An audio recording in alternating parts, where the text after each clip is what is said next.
Hey, we are live with some Gamebound, a little show where we play one-shots and short series, and today we are finishing our short series, playing some Legacy Life Among the Ruins, where we rebuild the world from the ashes of apocalypse. Well, some of us are trying to do that. Others are trying to sabotage it at every turn, Alyssa. But I am not. see. I'm trying to save my own people. At the expense of everyone else. The spirits told me to. That is not true. I'm using Yes, that it excuse is. next time. They told you to get one lake. That's all they told you. Yeah, and then it went downhill from there. I don't know what to tell you. Yeah, well.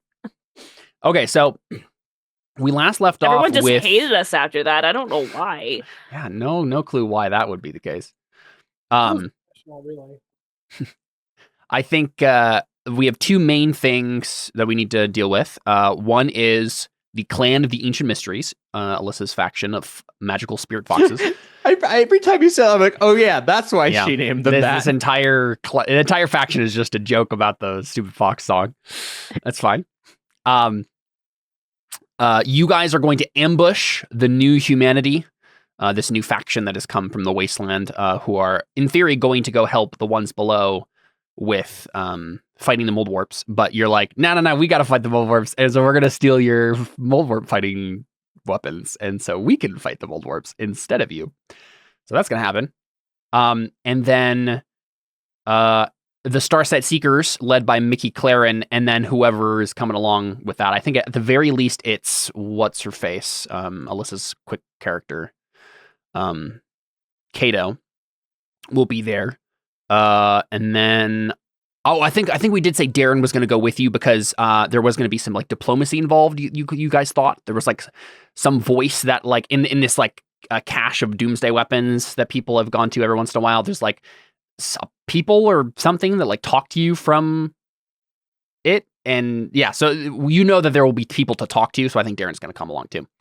And your goal there is to go scavenge some tech for this new big laser gun, warp metal powered cannon that you want to make to fight mouldwarps with. I remember this a little bit. That's the Starset Seekers project right now.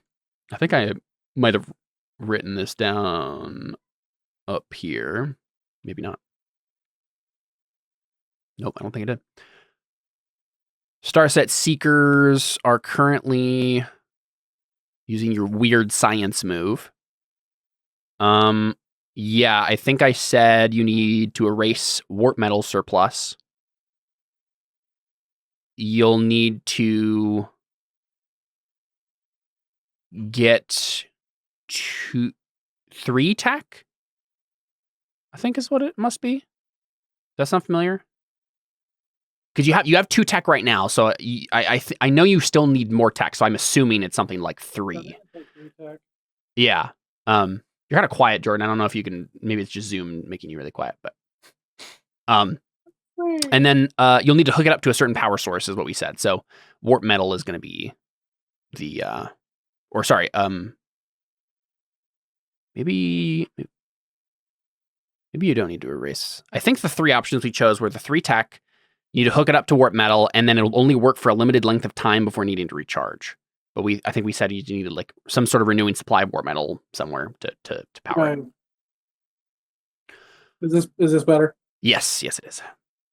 But yeah, there you go. That's kind of the main gist of it. I think the Talpaviroj were planning on, once this gun got made, this big cannon, they're going to try to take the fight to the artifact of inhuman origin that the behemoths fiercely guard, which is supposedly some sort of like terraforming supercomputer that tells the mouldwarps what to do. You're going to try to take that out, so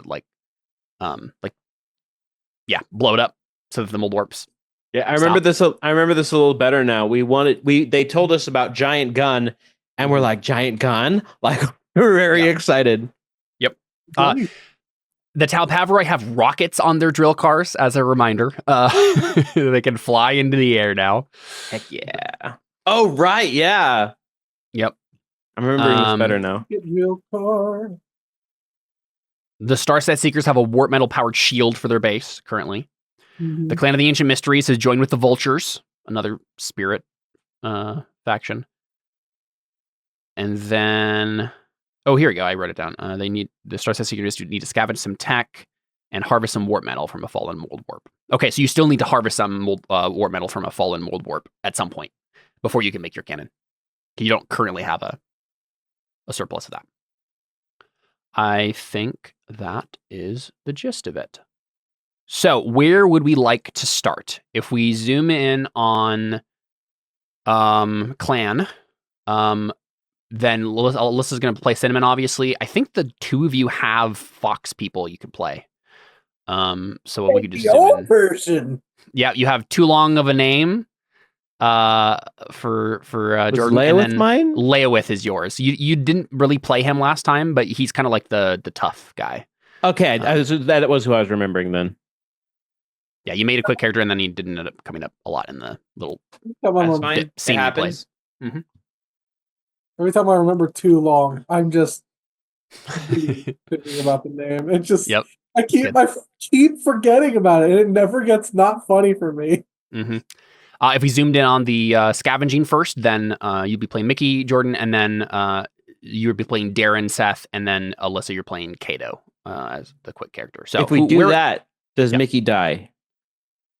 Mickey dies when Mickey dies, you know, like when he actually rolls badly for once. I mean, you could always choose to like sacrifice yourself for something or whatever. We've tried. We've tried. I'm not saying sacrifice him. Have other people try to sacrifice him.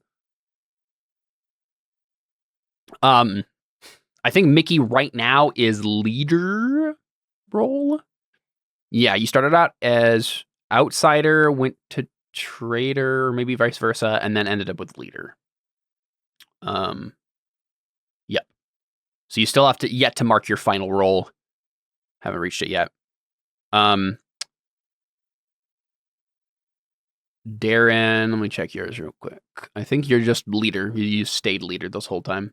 You're just I haven't really had leader. anything that would give me a different thing. Yep. What are we interested in? Well, in theory, we'll get to both today, but what do you want to zoom in on first? So it's either zooming in on Alyssa or Jordan? Yep. Okay. Sounds like everybody has quick characters for both, so whatever we do. Do we want to do fighting with the new humanity, have forest spirits attack people, or do we want scavenging for alien technology in a cache of doomsday weapons built for the fall? I'm down for either. Alyssa, Either way, Jordan. I'm playing a quick character. Rock, paper, scissors. No, Darren would be in the scavenging mission. Well, paper, scissors, shoot! I think you're muted. You muted Alyssa. Yeah, but if a person wins, what does that mean? Like, Yeah. Oh, yeah, true. Whoever wins goes. Go ahead, rock, paper, scissors. Rock, paper, scissors, shoot. shoot. Okay. All right, Jordan, we're starting Dang with the it. scavenging. Okay, Dang so we it. zoom in on how does this work again? When you focus on critical scenes where a handful of people might change the course of history over hours or days, say where you are on the map. We are at the cache of doomsday weapons built for the fall. I don't know if you guys know a whole lot about why these are here. Everyone, because it's a landmark on the map, I think people know that this is a cache of doomsday weapons, but I don't think people have been able to access it really.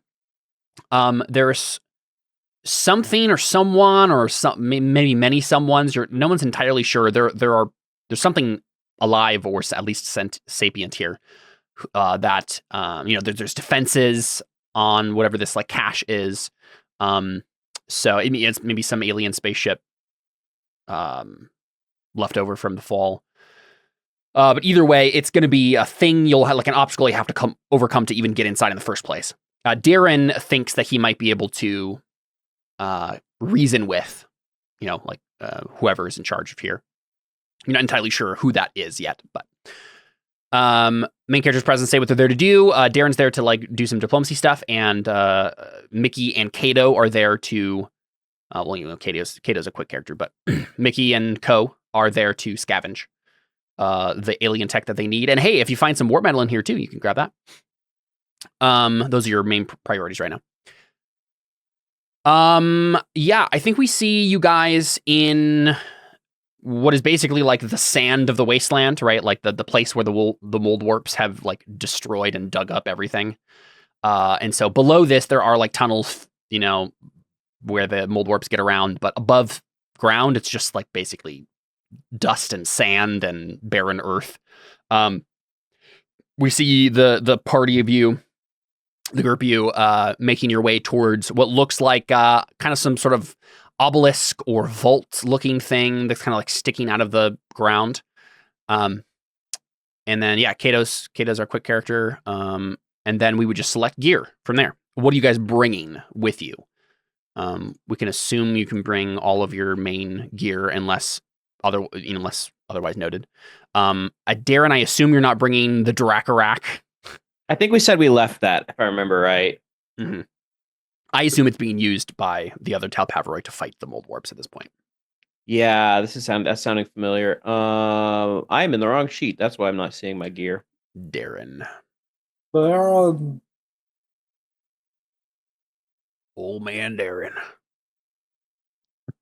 Why am I blanking? Oh, here we go. Assets. We're bringing our boom drills, our drill cars, and our armor. Wait.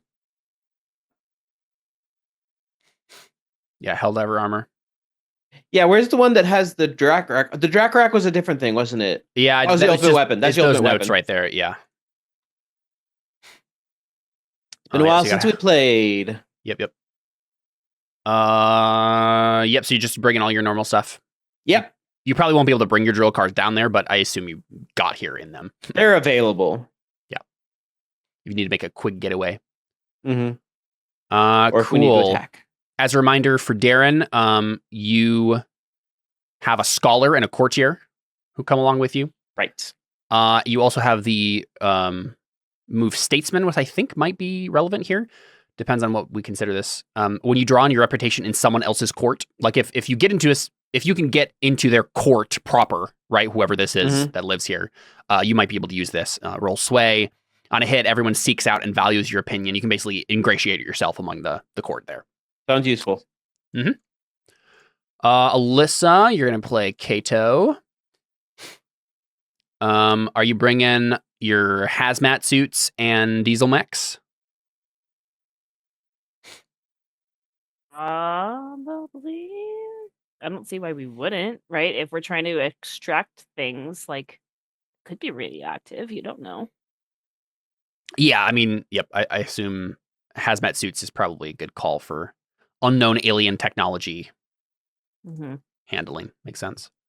I think you also, if you want to have a group of scholars, I think is what it is. I think that's something I have. Yeah, let me add that to your gear there. Oh yeah, bring the people with the smorts. Yep. Yeah, we kind of burned them out last time, though. You asked for us to do something crazy. Yes. But yeah, we can bring them, though. It makes sense to bring them, though, yeah, if you're trying to handle technology. And Mickey, we know that Mickey doesn't particularly care if he gets scholars in trouble. He drags them along because they're useful. Kato, as a reminder, you are good at hacking. That's your agent expertise. You also marked rebel. I think that was your first one. When you break your family's code, roll plus steal. On a hit, they have higher priorities than punishing you. You get plenty advantage when you socialize with rivals and enemies. I don't know if that'll come up this time. Really, you'll probably mainly be focusing on helping out with technology stuff. Cool. And then last but certainly not least, we got Mickey, who is our demagogue, Firebrand. You are currently the leader of the Starset Seekers. You have Iconoclast. When you find a dark secret of an authority figure and reveal it to the world, roll plus sway, and then you get some fun benefits there. So if you happen to discover, if there's an authority figure at this place and you can discover their dark secret, hey, you can use that. Words of Revolution, when you seek out the troubles of the oppressed and disenfranchised, roll plus sway. On a hit, you learn something in that list there. And then the Secret Army, when you spend a few days training rebels in an area when you don't have any followers, gain followers of quality 1 with 1 specialty. I don't really know if there was an opportunity to do that. Because it's rebels in an area you don't have any followers. Yeah, I'm not sure that is something that matters for today. Are you bringing all your stuff? Hazmat suits, diesel mech, scholars? Jordan? Everything. All of it. Cool. All the... Let's check real quick what your guys' surpluses are. You got morale and defenses. So you, Mickey, gave last time, you gave your qualities quality 3, your scholars quality 3. With your 2 surpluses, I'm not sure. They might not. That might not make sense for this one. Morale and defenses. So you have a couple of different options. You get this too, Kato, because you both have morale and defenses for your surpluses. You can add a little something to your gearing up here. Tool up.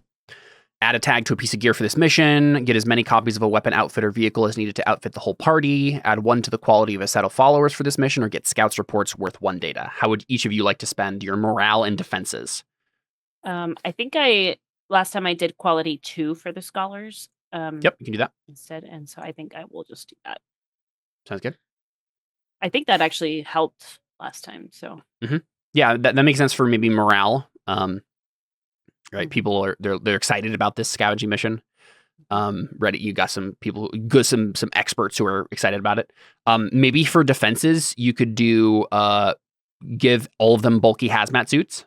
So that, yeah. Right, so that everyone has like their special hazmat suits in case there's radiation or whatever. Which would include you, Darren, because you're part of the party, right? I mean, I have the Helldiver armor. That's true. You also have that, so you're probably good to go. Do you want to do a similar thing, Mickey? Yeah. You don't need to choose. Give everybody a copy of that thing, because if Kato does it, then everyone has it. But you can maybe increase your. I was gonna say, could I make everybody armored as well? You could give everyone mechs. Or yeah, that's true. You could add a tag to gear, but I think unless you choose both options, which you could do, we could have Kato choose something else for her defenses option, and you could like add a tag to the bulky hazmat suits and give everyone a copy of your version of it. That could be something. Give some upgraded hazmat suits. Because it would be redundant for both of you to do it if you have a special version that you're handing out, Jordan. Does that make sense? Because those tech suits, or the mech suits, they act as hazmat suits. So you have hazmat suits that you wear as your clothing, basically, and then you have diesel mechs that you ride around in. I don't think you'll be able to take your diesel mechs down into this, whatever this is. So you'll have to leave those behind. But yeah, if you want to give some upgrades to your hazmat suits, that makes total sense to me. What specifically are you going to be looking out for? Like what upgrade do you want to give it? Right now it has utility and sealed. Sealed means it negates disadvantage stemming from a lack of air, ambient infection, poison, or corrosion. And then utility is the outfit's unremarkable and simple and can be easily repaired. Oh yeah, that's one of the main tags. Is durable an option? Tough. Negates disadvantage stemming from physical impacts, hail, landslide, suppressing fire, etc. I think that would probably be in our favor. That makes sense to me. So you can also add this, Kato, since he's given it to everybody. So you got some upgraded hazmat suits today. And then did you want to use your... Oh, yeah, so that would be both of your options there, Jordan. What did you want to spend your defenses on then, Kato, since you don't have to give everybody hazmat suits now? The easy option is just to give data. Yeah, that's fine. Let's just do that. Data. Makes sense. Kato's giving data. Starset Seekers now have 2 data, which either of you could spend to give yourself advantage on a character level roll. during this scene. You, as a reminder, during you also have 2 tech currently. It would be a risk because if you lose the device in game, you lose it. But you could convert one of those tech for this scene into a device that you could use in the game on the character level if you would like to. If you had an idea for like, I think we had notes. I probably shouldn't be making notes about this, but I think we knew at one point what those 2 tech were. I don't remember what they are now, but.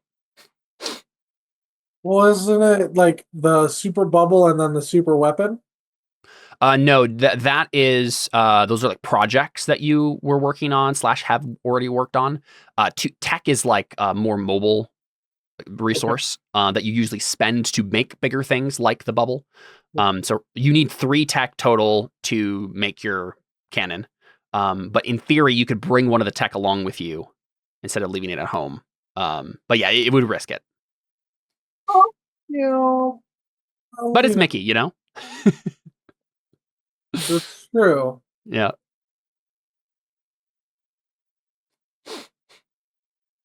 Well, think about it for a second while we get Darren outfitted here. So Darren, the only thing you get to choose here is you got warp metal and prestige as surpluses. So you can get two options as well. You currently have 5 data, so you probably don't need any more there. Keep that in mind. You could just be rolling with advantage every time. This Talpaviroj are very prepared. But you get 2 extra little things that you can do. You can add a tag to a piece of gear for the mission. You can give everybody copies of things. You don't have followers. So probably adding a tag to your gear probably makes the most sense. Yeah, and it would be temporary or permanent? It would be for this zooming in. What are the tags? Well, what do you want to upgrade? Maybe just make the drill cars and boom drills like fortified, so like maybe they needed a fresh coat of like they just needed some refurbishing.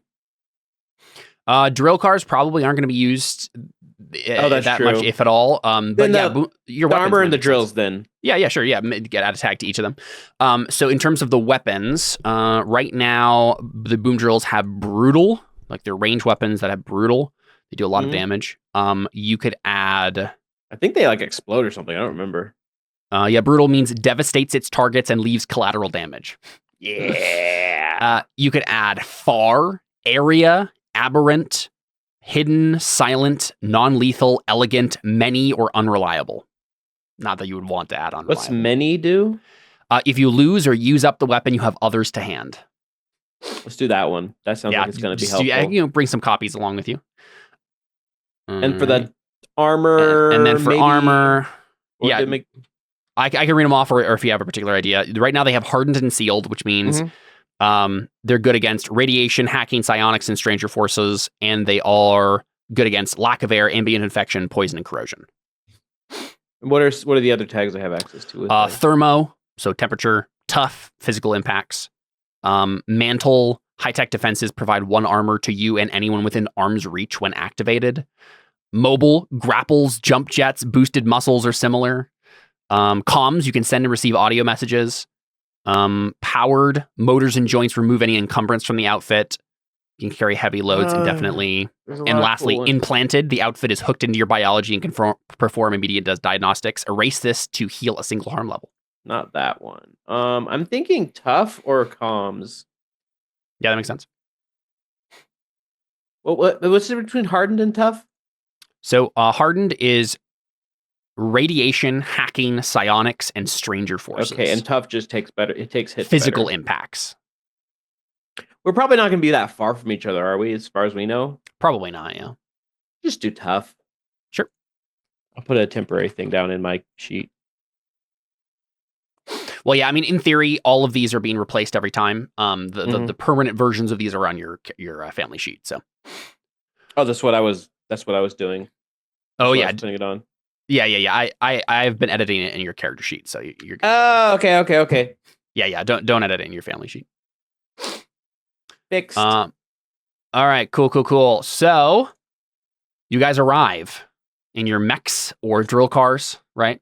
At this, it's like some sort of like big kind of vault obelisk looking black gray piece of metal architecture. Maybe it's from a ship at some point or a piece of a ship sticking up out of the barren earth around you.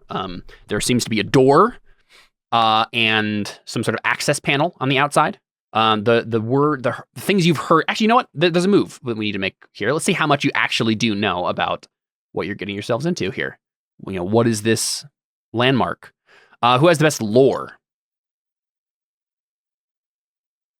2. Actually, you know what? First, I think we need to do Forge a Path. You are going into dangerous mouldwarp-ridden territory. I think that is what we need to do first. Someone needs to. You need to carve your way there. Who has the best force? -1. I don't think any of you are good at force. Jordan, what? Oh yeah. There's a reason I have boom cars. I don't know, Caleb. What do I have? Mickey has a 1 in force. Then that makes sense that he's the one doing this. He has the best one. All right. I'll have you roll then, Jordan. You are rolling Forge a Path. Would you like to spend one of your 2 data on this? Probably. What do you guys think? The options here, so if you, as long as you get a 7 and 9, you make the trip.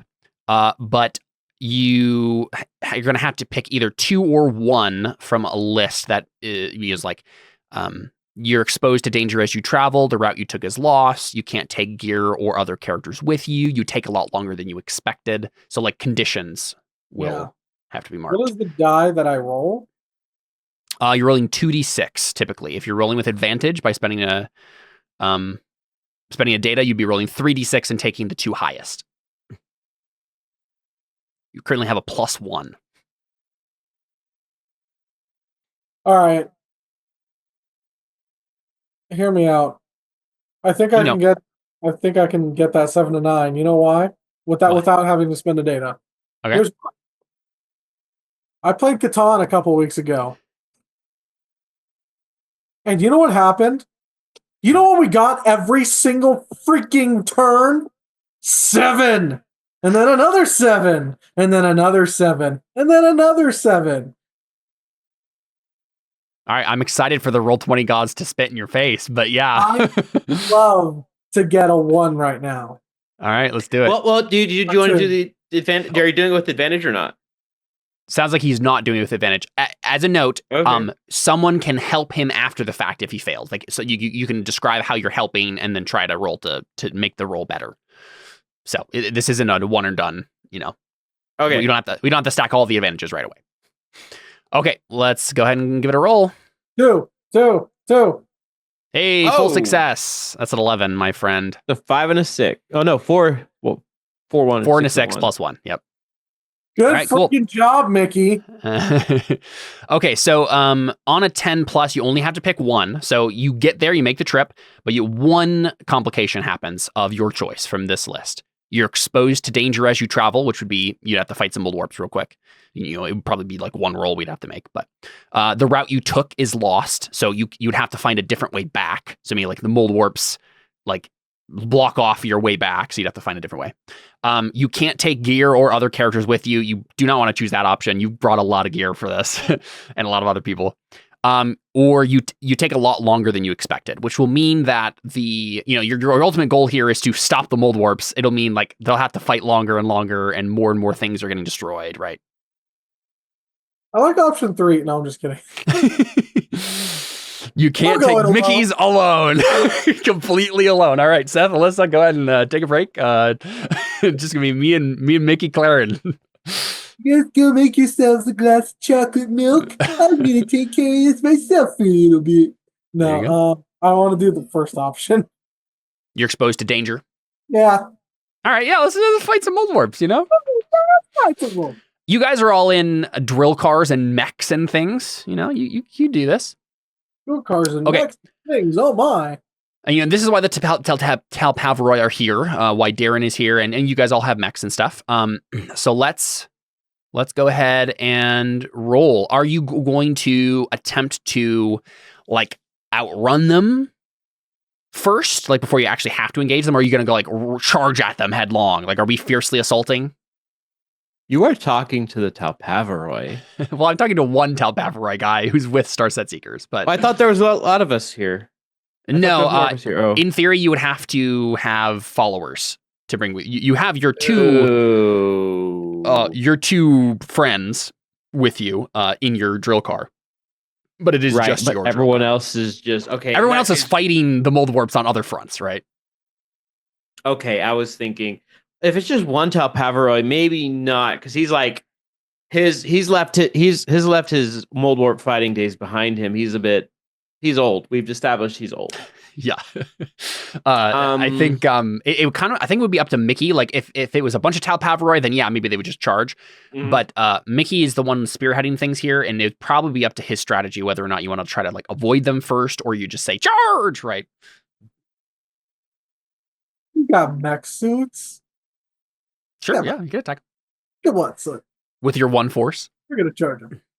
With my one horse. Sounds good. Are you gonna spend your advantage on this one? Nah. All right. Let's keep going. Let's do it. Yeah, let's save it for the important stuff, like, did you find anything cool? Yep, fair enough. All right, here we go. 7. I got you, buddy. Technically it was a 6 plus 1, but yeah. All right. On a 7 to 9, you choose 1 and the GM chooses 2. So you get to choose 1 good thing, Jordan, and I get to choose 2 bad things. So first off, no matter what, you do it. You use an appropriate weapon, your mech suits, to hurt, capture, or drive off your enemies. But then you choose 1 from this list. You scavenge a device. You find out some new info, get 1 data. Your avenue of escape is clear. You inflict savage, terrifying harm, frightening and dismaying your foes. Which one of those?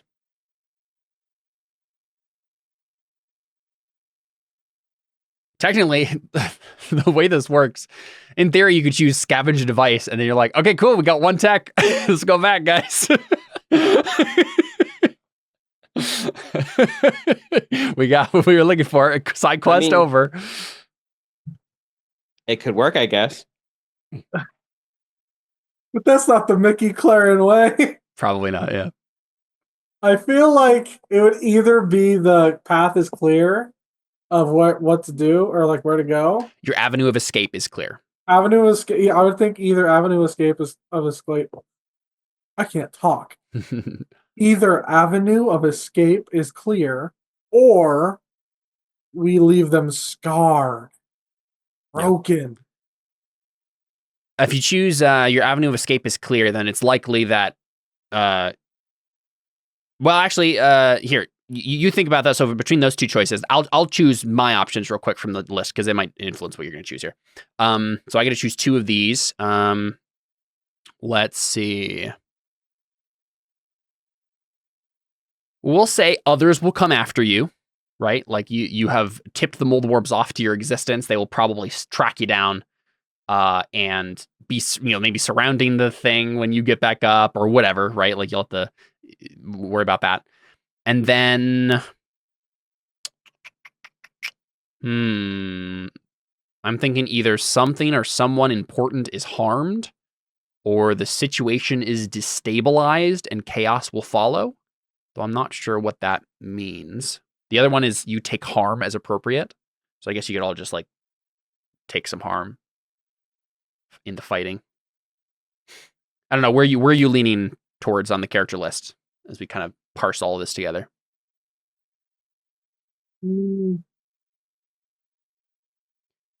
Avenue of escape is clear.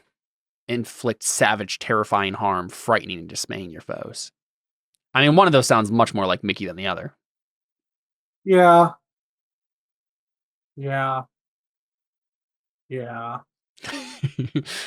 Okay, sounds good. So, like, long after you guys should have, like, escaped and, like, ran off, like, you keep chasing the mouldwarps down and attacking them, right?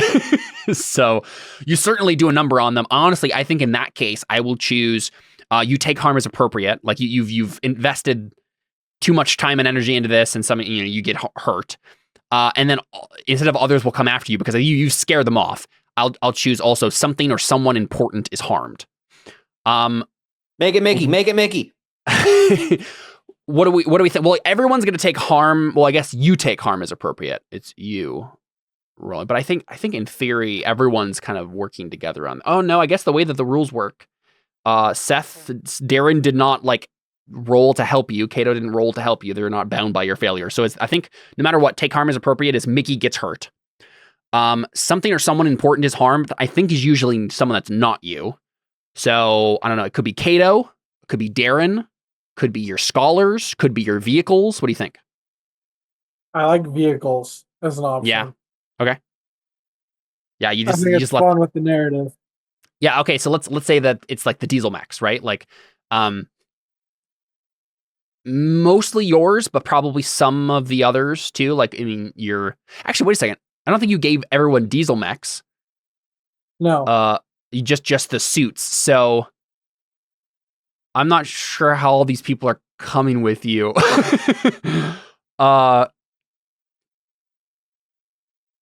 Like, are they just riding on top of the mech? Like, the mechs are like one person affairs. Are they walking?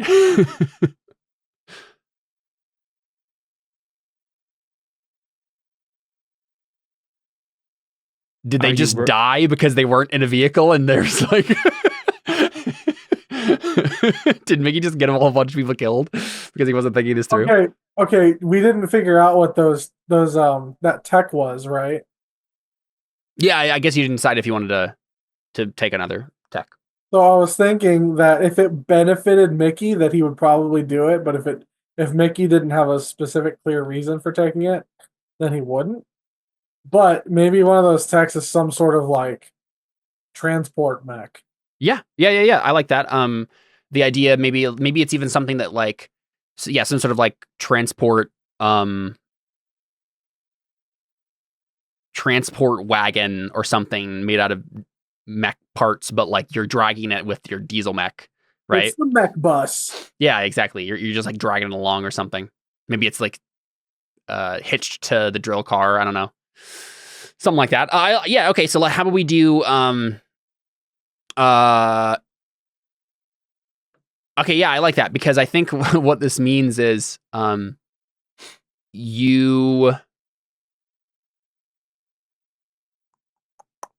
maybe it's not so much that the transport vehicle itself is the device, but whatever is powering the defenses of the transport vehicle and like allowed you to build it in the first place is the tech. And so let's say that that's inside the wagon. You'll have to like extract it if you want to take it with you, if you want to like scavenge, like, get the device back. So I'm going to take one tech off of your pool here. You got a device. Got a device on character right now. Engine of some sort. This is probably one of the reasons that the mouldwarps found you in the first place, because they're attracted to stuff like this. So I think a couple of things have happened. You're going to take harm as appropriate. Mickey. I think. Ooh, what is appropriate harm in this instance? I was wondering why Jordan was waving. Grab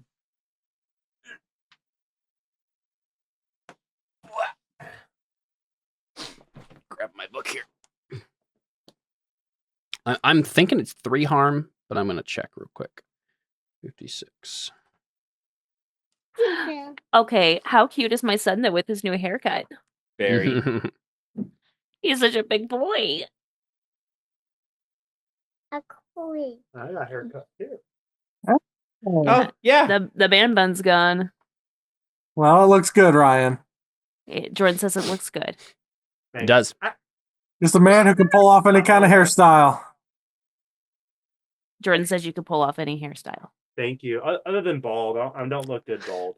Yeah, not like Caleb over here. I can't. There are some heads that God made perfect. The rest he gave hair. Thank He you, said Jordan. there are Thank you, some. Jordan. He said there are some.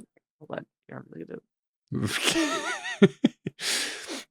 I think, Jordan, because you're in a mech, I will say that you only took 2 harm.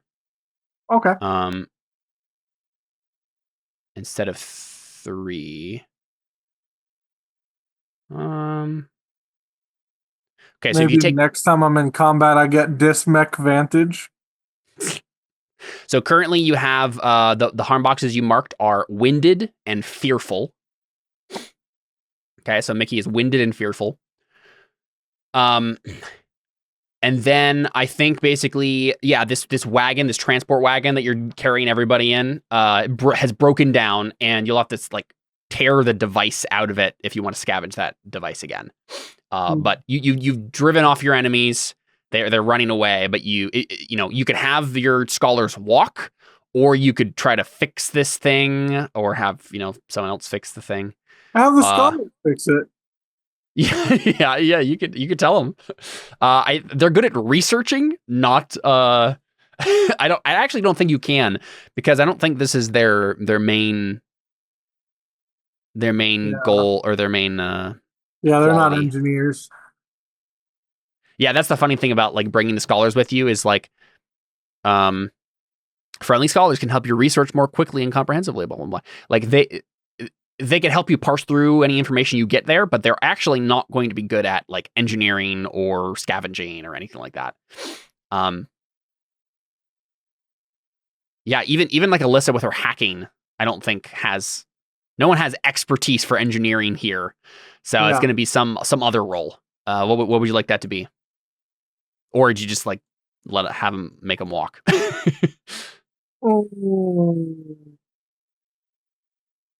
Man.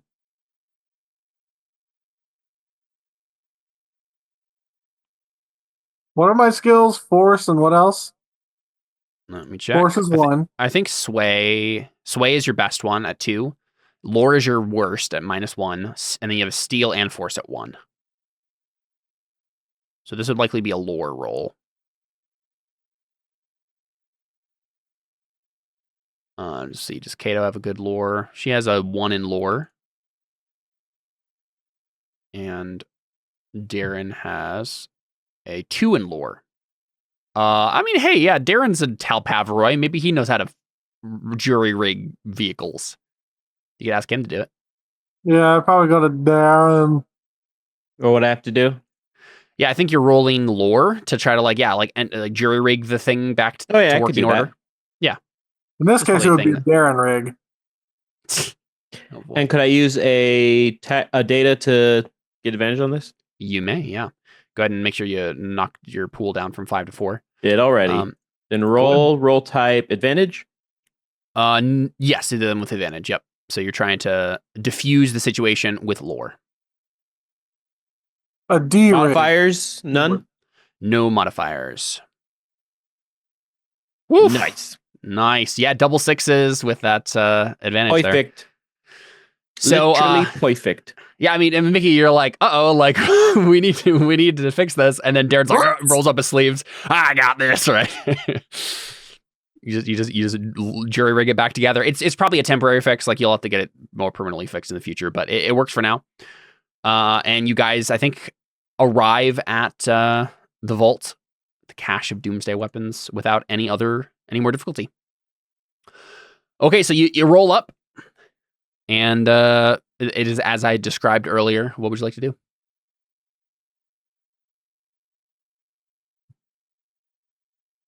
Oh, yeah, sorry. We need to do another lore roll here. Darren, do you want to make... I forgot that this is the thing that we were circling back around to. Make another lore roll for me, Darren, to see what you know about this place. We're trying to unearth forgotten lore about this landmark. Do we want advantage on this? So I'll give you what you can get from it. If you get on a hit, you get 1 data, no matter what. On a 10 plus, you get to... Or sorry, on a 7 and 9, you get to ask 1 of these questions. On a 10 plus, you can ask 3 of these questions. So essentially, if I spend a data roll and get a success, I just get the data back. You will get it back, yeah. So it seems like it's not worth... It's worth just spending it. I might as well. Because you also have 4, so yeah, that makes sense. I'll just spend it. And then if I'm more likely to just get it right back. So no harm, no foul. Mhm. Lore with Yep. advantage. Oh, right, none. 10. Well, There you go. no need to duck. Yeah, it would have been a partial success if you hadn't spent that advantage. So good job. Well, you get that right back then, and you get to ask 3 of the following questions: Is this, and this referring to the cache, is this a wonder or a horror? Where is it drawing power from? What dangers is it hiding? How can I turn it to my advantage? So only one of those you can't ask, Oh, one of them I can't ask. and all 3 of the other ones you can ask. So say them again. I think read them again because Yep. 2 of them sounded similar enough. Wonder or horror sounds like is this dangerous? So read them Yeah. again. Is that a wonder or a horror? Where is it drawing power from? What dangers is it hiding? How can I turn it to my advantage? I think what dangers is it hiding is probably the. Which do you guys think? Which dangers is it hiding, or is this a wonder or a horror? Which one of those is the ones I shouldn't ask? Because they sound like they're getting us similar answers.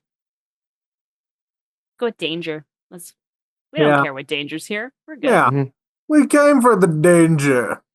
This is why I mean, that's true. His middle name is It's Rodney. well, we're literally getting a weapon. We know it's hiding dangers. Yeah. Sure. Yeah. We'll not ask what dangers is it hiding. Is it a wonder or a horror? It is a horror.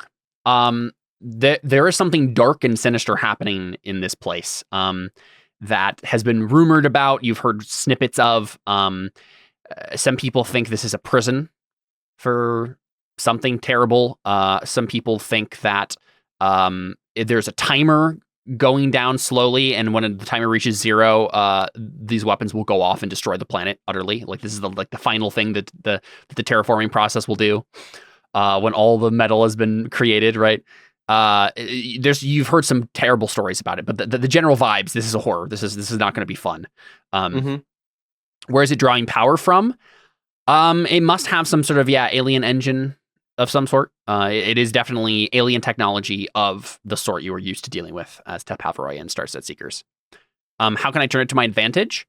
Well, the doomsday weapons inside are like you can turn them to your advantage. It's not like they're immovable or whatever. Like you will be able to get access to the things that are inside this. How can you do so? You need to talk to some people. I think, like Darren, you're pretty clear about the rumors you've heard about this place. There is a voice that welcomes people when they go up to the vault and talk through this access panel. And so far, no one has been able to get inside. But people have tried, and you're sure that you can do it. Mickey. Well, you have Darren and Mickey. They're both very good at this. So, yep. So you can talk to whatever that voice is, and you should be able to get access to it. All right, what do? Does Mickey stroll right up to it? Does Darren take a more tactful approach? What do you think? Do you think I could take a tactical approach with Mickey in front? Like, that's not happening. I don't think Mickey knows tactical. Well, Darren is along because this is the thing he's good at. And I feel like Mickey is smart enough to at least acknowledge, like if he's coming along, he was brought here for a job. No, Mickey's good at ordering people around, is what I'm saying. Mickey do it if he's got other people to do it for him. Exactly. Yeah, that's kind of his jam. Fair enough. Yeah. So we just see Darren like walk up to the access panel, I guess. Mm-hmm. Walks up, goes like, hey. I have a scholar. Oh, And a court chair. I know my scholar plus 1 lore when I listen to their advice. Cereal.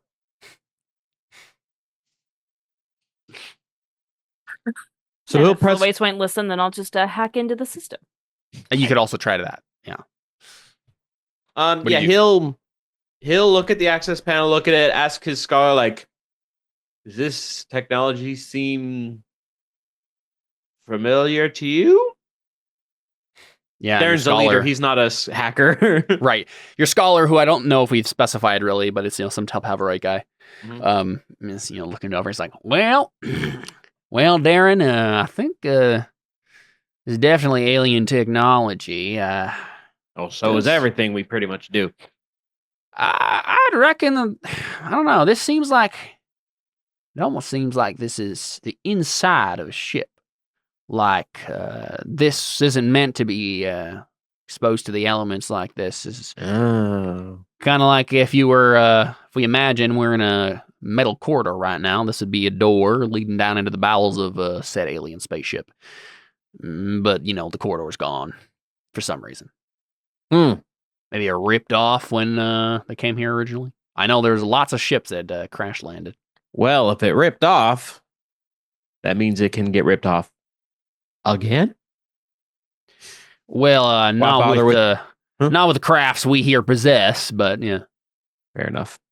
I was pretty much asking, like, could we use our You can try to blow it up, certainly. drill guns to blow it up? It does seem like a vault. Actually, come to think of it, trying to blow up a vault that has weapons inside of it, probably a bad idea. Yeah, one, it is built to withstand this sort of thing, and two, if you did happen to blow it up, you would probably also blow up all the doomsday weapons. Yeah, let's not do that. Let's not do that. What do I'm trying to think of what I could even do to do this. There's an access panel. You can literally press like the little button. To, Could I talk to like guy. talk with the scholar and try and figure out what the most likely combination would be and stuff like that using lore? Sure, yeah, if you just want to like hack the thing. Okay. I'm gonna roll with lore. I'm gonna get a +1 because I'm listening to the scholar's advice. Sure. And I might as well use that data again because as soon as when Darren dies, actually no, the data stays with Talpaviroj. Got plenty of them. I'll use it to get advantage and a +1. Advantage and a +1, advantage and a +1, advantage and a +1, +1. Oh wait, no, +2. +2 because I'm also getting advice from my scholar. Advantage and a plus. Where are you getting the extra +1 from? Scholar, get +1 to lore when you listen to their advice. That's why I was talking Right, about. you just have a lore of 1. No. Huh? Why are you adding 2 modifiers? Moves, loyal staff, scholar. Yep. Get a +1 when you listen to their advice. Where's the other? You said plus. You said another +1. What are you putting into the modifiers? Oh no, sorry. Yeah, I added it twice for some reason. Yeah. You're good. Just want to make sure. No, I was thinking because advantage. I was adding. I was That's what I advantage thought you were doing. Yeah. Yeah, I was doing that on accident. You're right. There you Booyah! go. 14. Okay. Yeah. So you work side by side with this scholar, and I think he says basically, well, if I'm looking at this access panel correctly, we could probably hack it. It would take some time that we don't really have. I could certainly brute force my way through it, but I fear, sir, that hacking through this door would only anger whatever's inside. I can do it if you want to, but I don't know if I'd recommend it exactly. It just looks like I'd trigger some sort of alarm, maybe some defenses. Well, then how do we get inside? Because I was rolling to try and get inside. I honestly think, sir, and he just steps up and he presses a button. Hello? Anyone in there? And he like unpresses the button. It's like, I think it's just an intercom, sir. Oh. That's what I was trying to describe the whole time, but I didn't. I didn't make it clear. Fair enough. I didn't know, and honestly, they wouldn't know what an intercom is. Yeah. I just imagine we hold it down. We're here with the Space Girl Scouts. We got some space cookies for you. I thought you were about to say, yeah, I'd like a large cheeseburger, Yep. a Diet Coke, and some fries, please. Oh, Did also they say- one nuclear weapon, please. Savior, Space Mormon Jesus. No, then they come back and say, sorry, we only carry Pepsi products. Is radiation okay? It's radiation, okay? So he says that into the comm, and then it like steps back and lets you do your thing. And you hear after a second, you hear on the comms a kind of ambiguous voice. It's hard to tell like gender or even age really. It says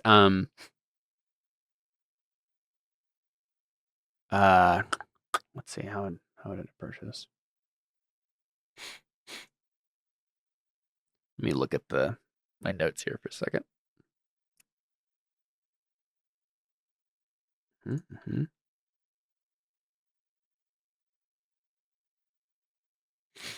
I think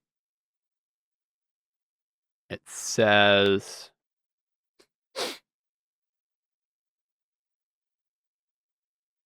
you have reached Vault 37.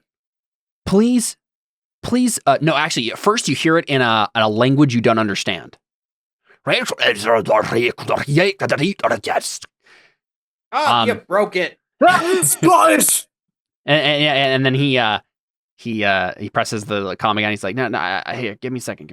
I've heard about this. And he says, he says a quick word, and it's one that you are familiar with because of your reverse engineering of the alien technology and some of the communications arrays that were in the technology.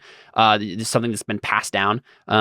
Your scholar says a quick phrase that you don't really know what it means, but it's something that's kind of filtered down into your knowledge. And when you do, the voice seems to change and warp and shift, and then says in your language, right? You have reached Vault 37. Please input your access code to gain. Please input your access code. You sit there so we still need to hack it? Yeah, I'm trying to fill in one last detail of it.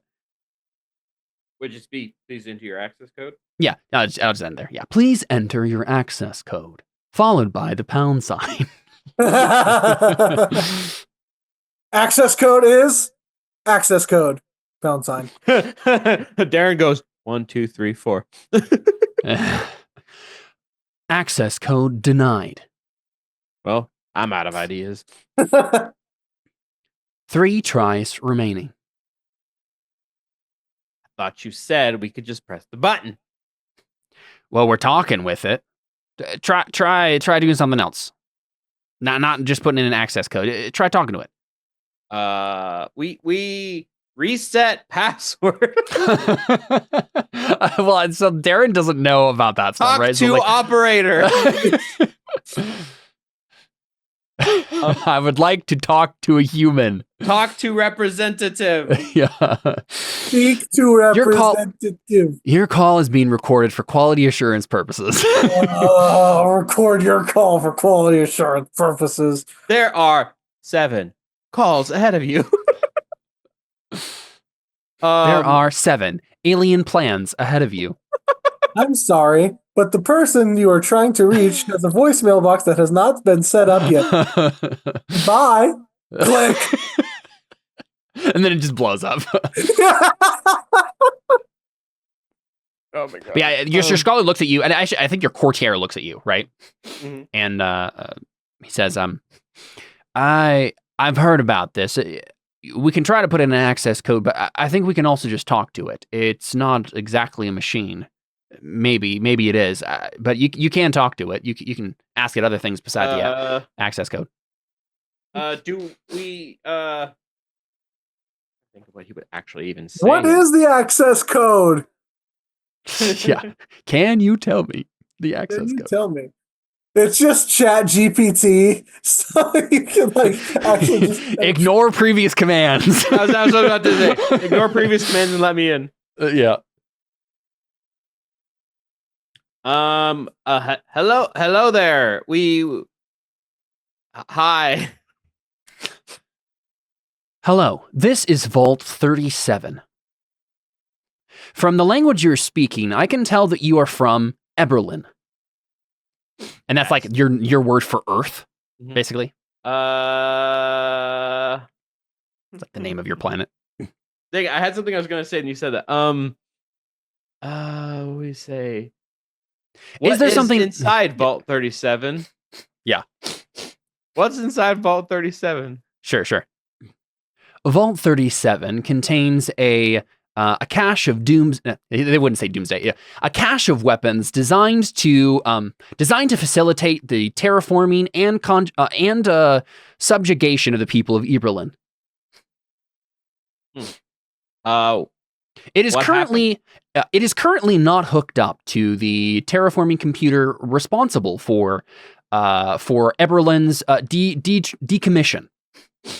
what happened to the rest of the? What happened to the rest of the ship?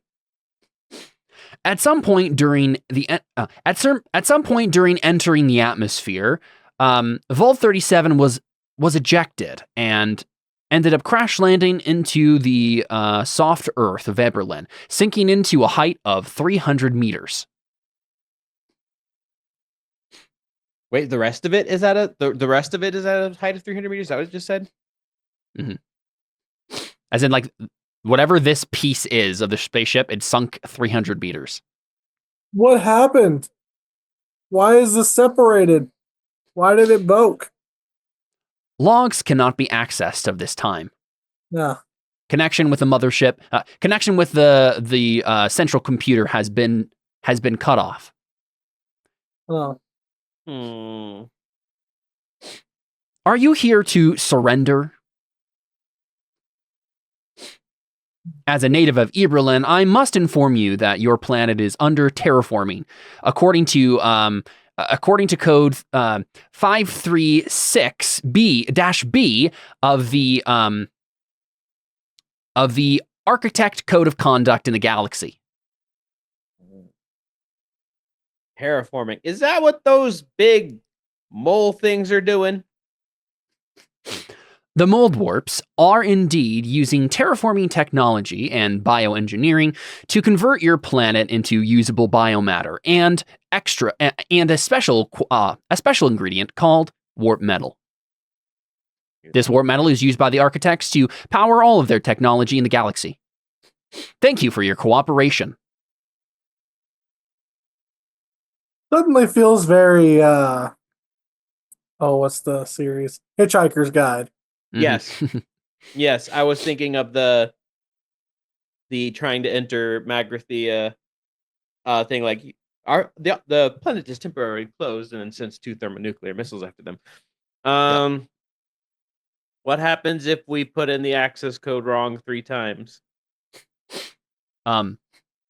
Automatic defenses will be unleashed upon you.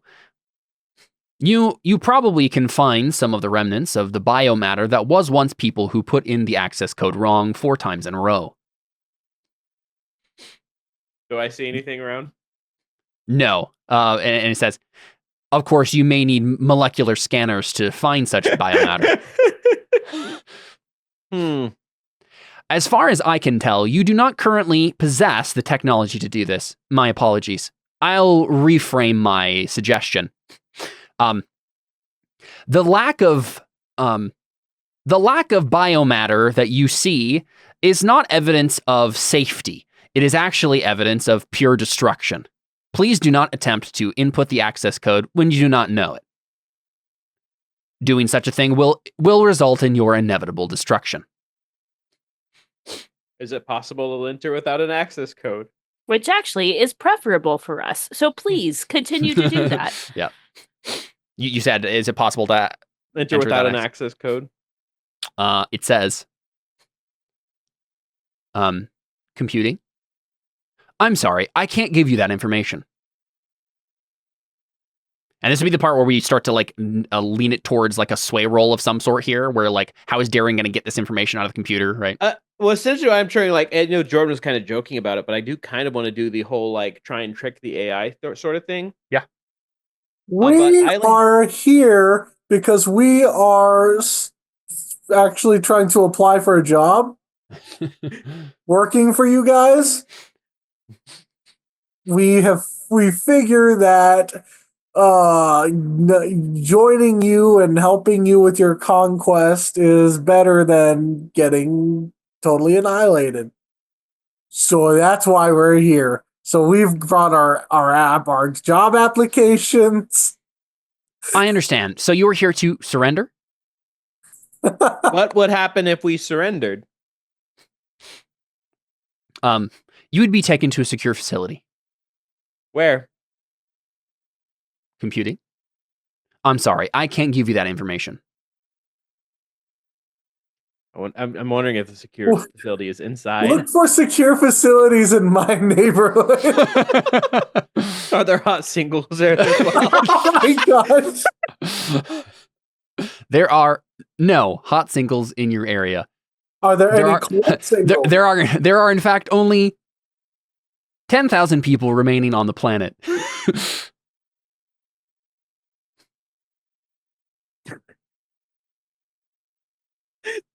All of them are either not single or not hot. Who has a good sway? We killed the beautiful people first. We killed the beautiful people first. You have a good sway, This Darren. is my kind of apocalypse. Mickey also has a good sway. Mine's only one. Well, yeah, I guess you have your courtier, you have your special. Oh, I sway do moves. get +1 sway when they sweet talk your target. Yep. Can you sweet talk a computer? Yeah, you could try. What's your sway, Jordan? That's a good question. What is my sway, Caleb? 2. Does he have anything to get him a +1 on that? Just data. Just data for advantage. One can help the other if you roll badly though. So I feel it makes sense that Darren would make the roll and attempt to. And then Mickey could help if it goes wrong? Yeah. Okay. So I'll use my courtier to get a +1 and use another data. So then, yeah, what are you trying to do exactly? You're trying to trick the computer into revealing the information you want. What is Trying exactly? to trick the computer into getting us in, essentially, or letting us through. Right. So keep asking like questions surrounding the ones it can't answer until you find the one where it will like let you in. Something like that, yeah. Okay, sure. You make that roll. So I'll roll sway with advantage and a +1 modifier. what would you theoretically say if you Nice. didn't say access denied? Access. No, you're not going to trick me like that. We see the light turned from red slightly to yellow, and then it goes back to red. Okay. Yeah, a 10. I think you've done it, right? So I think basically the idea is you eventually get it to a place where you ask something like you keep pursuing this like surrender and prison thing, and you eventually get to an obscure code, part of this architect code that it mentioned before. It doesn't seem like a code in a computer sense. Not that you guys would really know about that, but like code in like a contract sense, right? Yeah. Or like legal sense. And it basically stipulates that any residents of a planet currently being terraformed by whatever this alien civilization is can surrender and has to do it in a particular fashion. And when that you do, you basically get to be you get access to their technology. You get privy to their civilization and are treated as if you are a citizen of whatever this alien civilization is. Help me think through this. What would be the like random weird like specific way you'd have to go about it? It's like what would you have to do? Like it would be maybe be some sort of cost or some sort of technicality that you have to figure out how to apply. So in other words, how do we get an alien circumcision? Yeah, well, yeah, like something that like would get you into their culture somehow. Maybe like some like technicality in terms of like an immigration status thing, right? Like something along those lines. I was thinking something along because this is a weapons cache that would necessarily get us into their weapons cache. Yep. Something along the lines of maybe that because it keeps. This is where I was originally going. It can't connect to the computer. Yep. And we convince it that since it can't connect to the computer, we have the ability to access it, and we use something to say it can we use some sort of loophole to say we can access it, and it can't disprove us. It can't disprove it because it can't connect to the computer or something like that. Does that make sense? It kind of makes sense. I think it would probably spin in circles when you did that. I don't know if it would. I don't think it would immediately let you in. You would have to find some other thing. Like I do think it's something along the lines of because I know what's happening inside this thing. And I think the thing you start realizing, Darren, is there is some way to surrender to this AI or whatever it is in a way that gets you access to this facility because of some obscure technicality. And maybe it's just like maybe it's just because there was a prison in this facility at one point, and maybe it's not actually there now, and it's just the weapons thing. I don't know. Oh, maybe it's that it says it's going to transport to us to a secure facility, but the only secure place it has is inside that. Right. Yeah. So eventually, Darren, you come to the realization we have to surrender to this thing, which will mean like giving up any weapons we have on us. That's like the one stipulation it has, right? You have to, like, the AI is smart enough that like it will not let you in here with weapons. You have to actually be surrendering. If we leave, can we keep the weapons? Take them back? It basically just says like, please leave them outside, right? Okay. It doesn't have like an access, like a locker that opens up where you have to stuff all your stuff and it steals them. It's just like, drop it, right? That's true. It has no place to keep it. Yep. So, Darren, do you inform the rest of, like, do you convince everybody else to do it? Like, yeah. Just like we just got to surrender, then it's going to let us in, and then we get the stuff, and then we leave. Computing. There is a flaw in that logic, but I am not required to pursue it.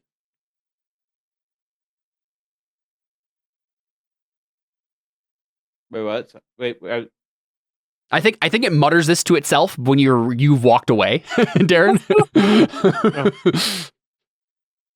When we've walked away with all the weapons? Yeah, you're putting the weapons away back in their drill cars, locking everything down, and then it hears you say that, like, as you talk to Mickey, and then it says, "There's a flaw in that logic, but I'm not required to pursue it." But yeah, you guys step over with your weapons surrendered. I'm not sure if Mickey does. I think You're Mickey's not like, getting in. well, I'd rather stay out here with my guns. I'll let you guys do this. You could, I guess. I'm just not sure if he's like. I think Mickey's too arrogant to surrender. Right. It does feel like giving up. Humbling yourself. I mean, if we could have Darren roll to convince you. I don't know if he'd care. I don't know if I'd care enough to go. Right. Just Yeah, go. What are the last rolls that I have to check? Let's check. We got. So you are you've marked leader, outsider, and traitor. The three left that you could mark, you're only gonna mark one of them, is agent, rebel, and prophet. Agent is mark when you infiltrate a group to bring it down. Rebel is mark when your actions cause suffering to a group you have no quarrel with. Or prophet, mark when you uncover evidence of society's stagnation and decay.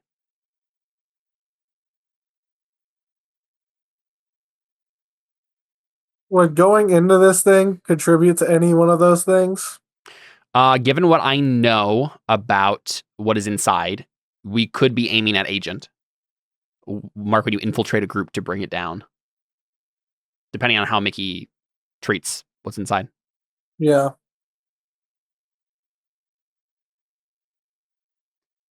I think it's more interesting if Mickey goes in.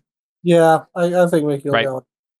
You know, we can see him hemming and hawing, but you know, at the end of the day, Mickey wants to be in the middle of everything, right? Yeah, I think he's probably just too excited about what he'll find inside. Exactly. So the door opens, the little green light turns on, and then the voice says,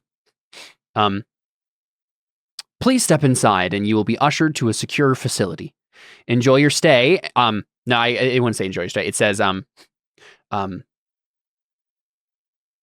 member of a crew member will be along to assist you shortly. Let me see you guys step in. It's not a huge like room inside. It looks kind of like an elevator. Not that you guys would know what that is. But you know, like small cylindrical room.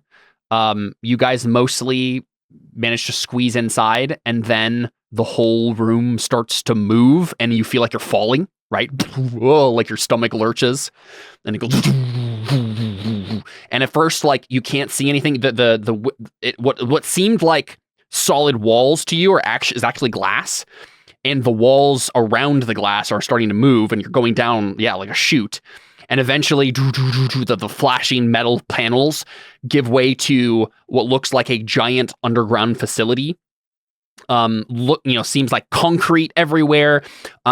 Rows of dim lights lighting what look to be shadowed like mechs.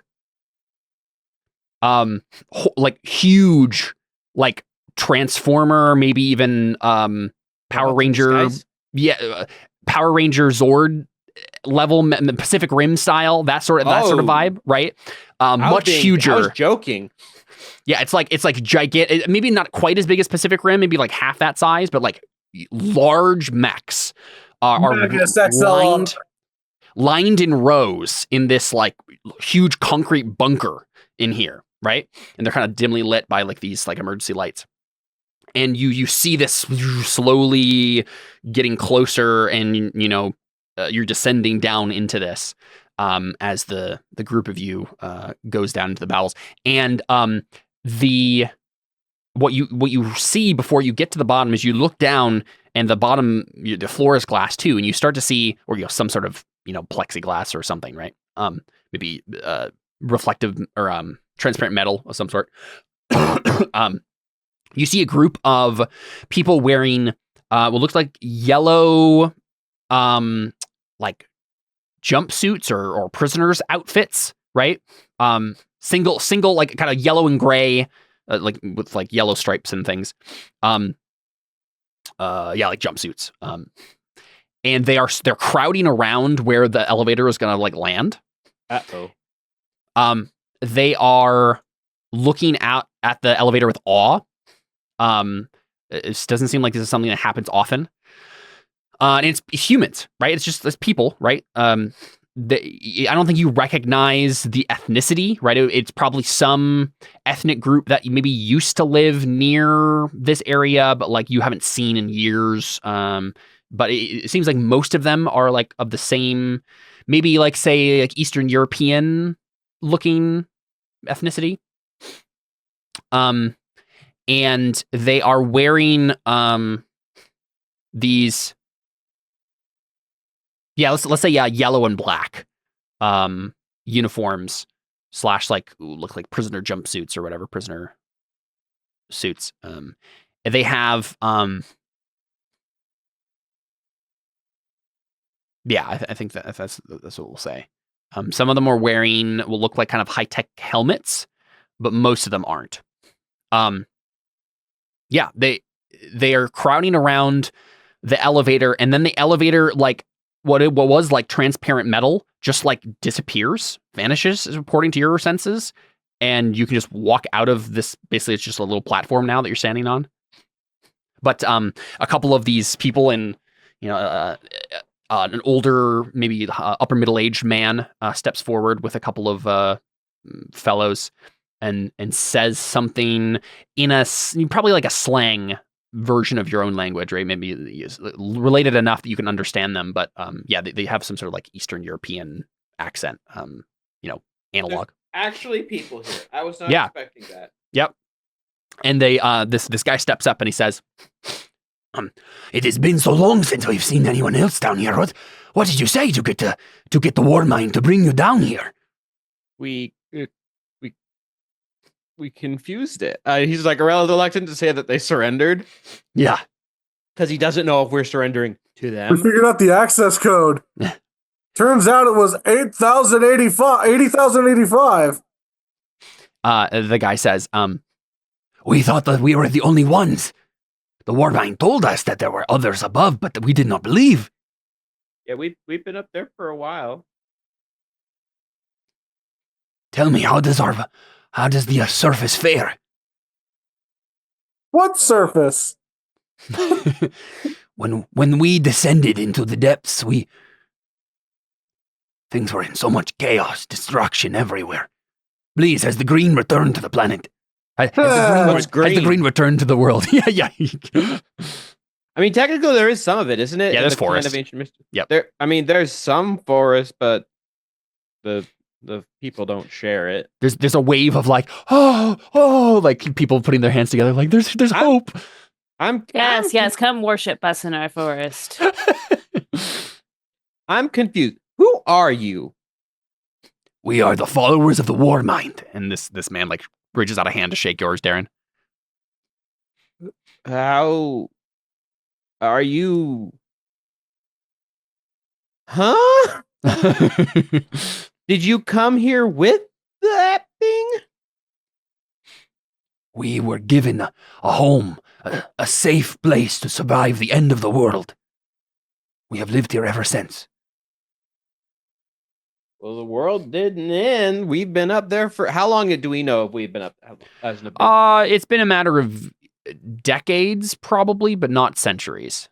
Okay, like we've been up there for decades. Like look, would Darren remember? Actually, that's a good question. Would Darren remember what it was like before the thing showed up? I don't think so. Like I've lived up there my entire life. Like I think at least a generation or two has passed since the end of the world. Okay. I might be wrong. I don't know what we decided at the beginning, but I'm pretty sure it's enough time has passed that like the entire world, except for this like little patch of ground, is like destroyed. So I think it's been a little while. Mm-hmm. Like I've grown up. Been up there my entire life. I don't not remember what accent I originally gave Darren, so he's Southern now. I'm pretty sure they're all Hicks. So yeah. Like he's like I'm confused. Like we've been fighting the mouldwarps for a long time, but we've survived. Yeah, he frowns. He says, "I do not know this word, mouldwarp." Oh, well, consider yourself lucky. Giant worm monster things try and eat us. Well, do they try and eat us? I forget. If you get in their way, they try to eat the planet. They're trying to eat the planet. He frowns.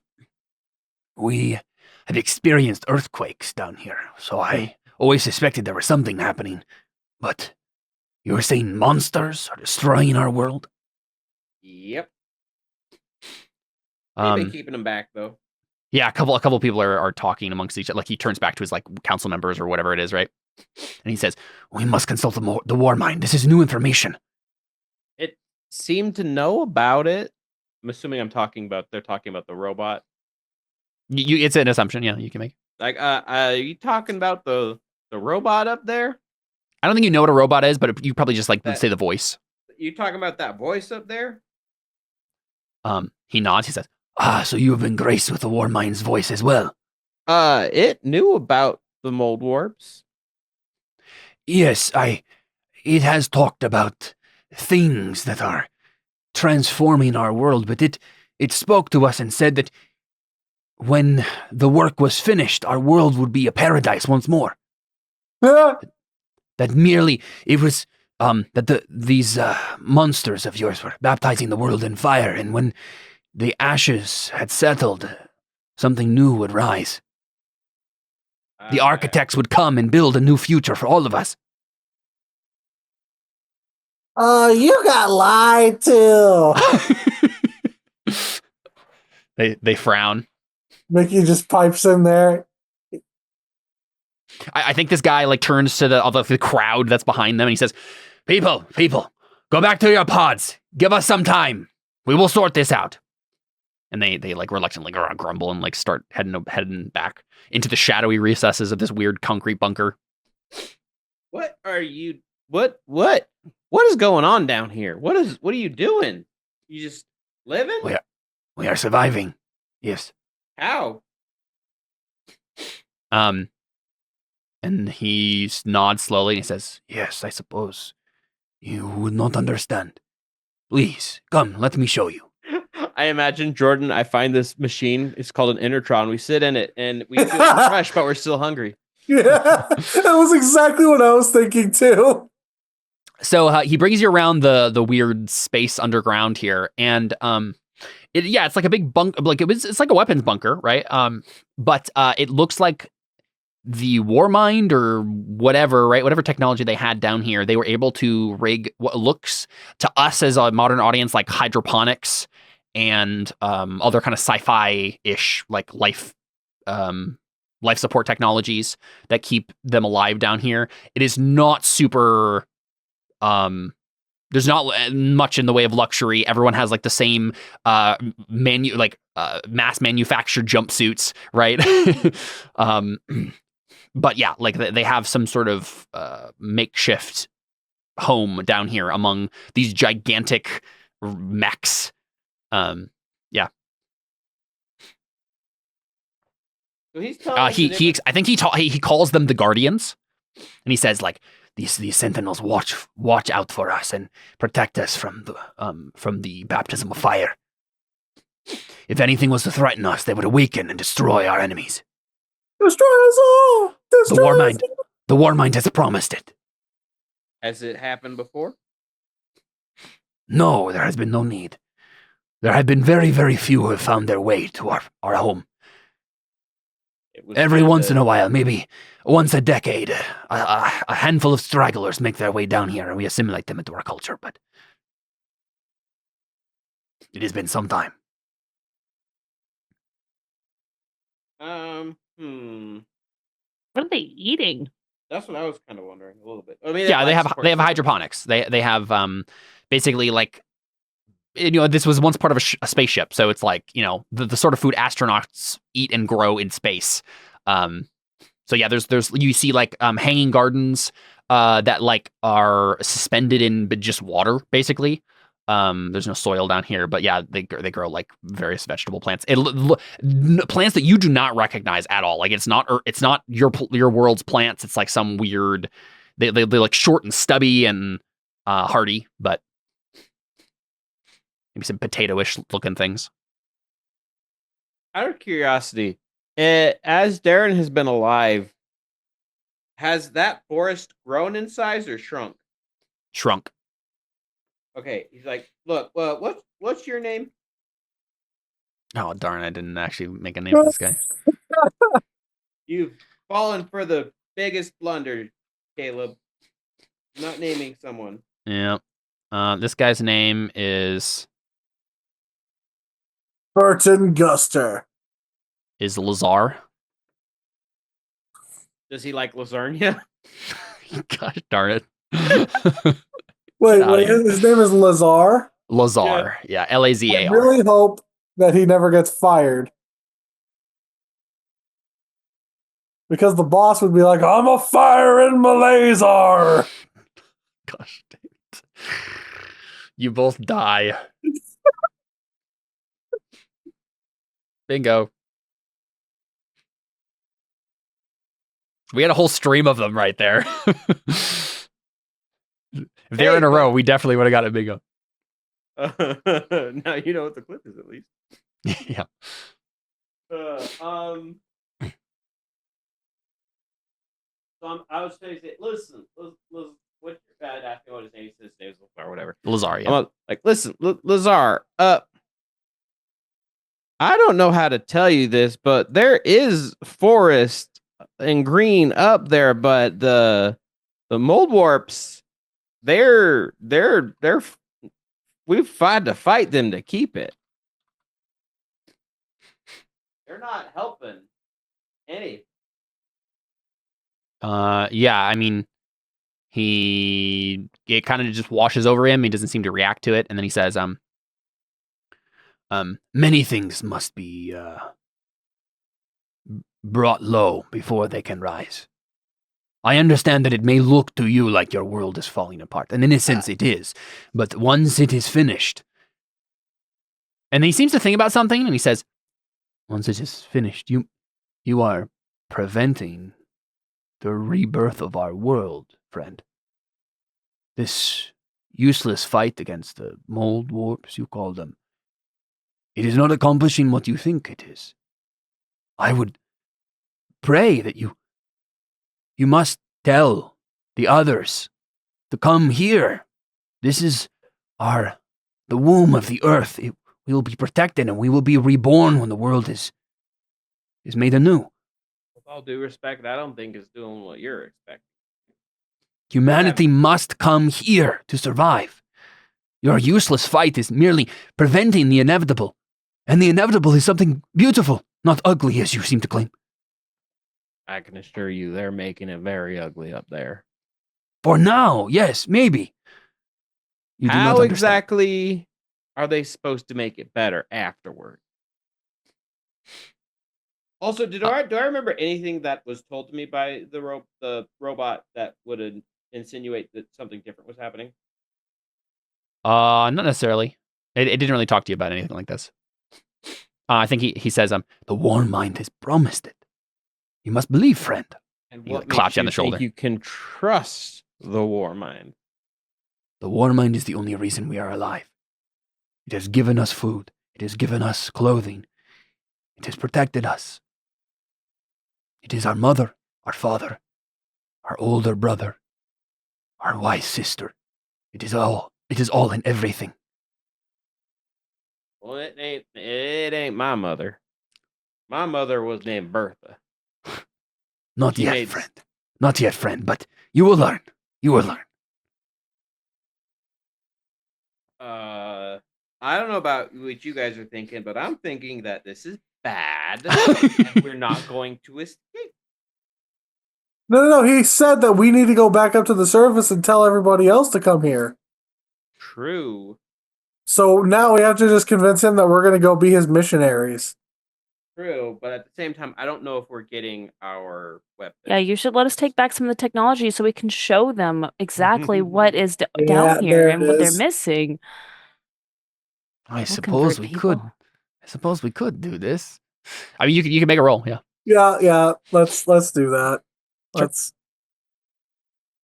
Sounds like Mickey was taking the lead there. That sounds like a Mickey thing. to Yeah, try. yeah. I think Mickey sees like between the lines and the writing on the wall. He's like, Yeah. I know how to work this crowd. Cool, yeah. Let's see. So what's going on here? I don't know. Let's talk here. Let's do a little bit of talk. I try looking at your extra moves here to see if you're hitting any of them. You seek out the troubles of the oppressed and disenfranchised. We could get there, or we could get when you find a dark secret of an authority figure and reveal it to the world. Like either of those are close here, I think. Yeah. But yeah, let's have a roll that way. Yeah.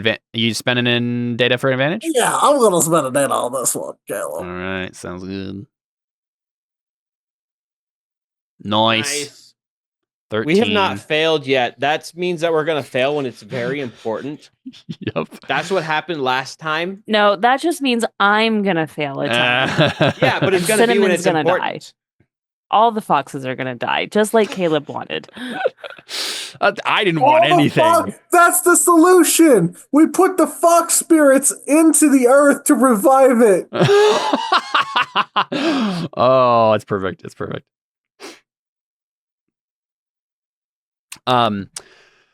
So with a 13 success, yeah, I think he does basically say along the lines of, right, like, oh, yes, I suppose that you must go back to the surface and tell the others, like I've said. Please, do you need anything from us to convince them? Oh boy, do we need some things from you. Give us one of those mechs. Indeed, they are very, irrational people. They need evidence. Ah, I understand. They're There are stubborn, irrational. They're disenchanted. There are some, even among the followers of the War Mind, who sometimes doubt. We need like the mechs and the weapons, and also probably some of the food to convince them. Look, there's even food down here. We'll be okay. I suppose we could give you a sample of these things. And some of the technology to be able to grow it, to prove that it's possible to grow down there as well. Just I must admit that the War Mind the War Mind provides these things from its very essence. I do not know how you might replicate it above. We got to try eventually. For now, I will send you on your way with these evidences that you that you require. And like from his perspective, like he's gonna give you like random alien tool and a potato, right? But like if you want like something actually useful, like tech for your project, Jordan, that's gonna be like a role here of some sort. You're gonna have to like you convinced him to let you like leave with stuff. But like there's gonna be some other extra thing you'll have to do to like actually get tech from him. Yeah. Like you could just start taking apart things, right? Like be like, I need a little bit of this, a little bit of that. Could I take apart enough little things here and there to get the tech that I need? Yeah, you could attempt like some sort of like subterfuge, right? Oh, you know what? We have the engineers. Or we have like the scholars. The scholars, yeah. So really, like, ideally I'd want to have them figure out what we need. Sure, yeah. They could take inventory of what's down here and try to give you like a direction to go. Yeah, let's do that. Yeah. I think we're rolling like your quality of followers, which is 1, 2d6. I have a quality plus 1. 2. Sure, yeah, we can roll those then. Roll Melissa's. 9, okay. We got a partial success for followers. Where is this? No. Here we go.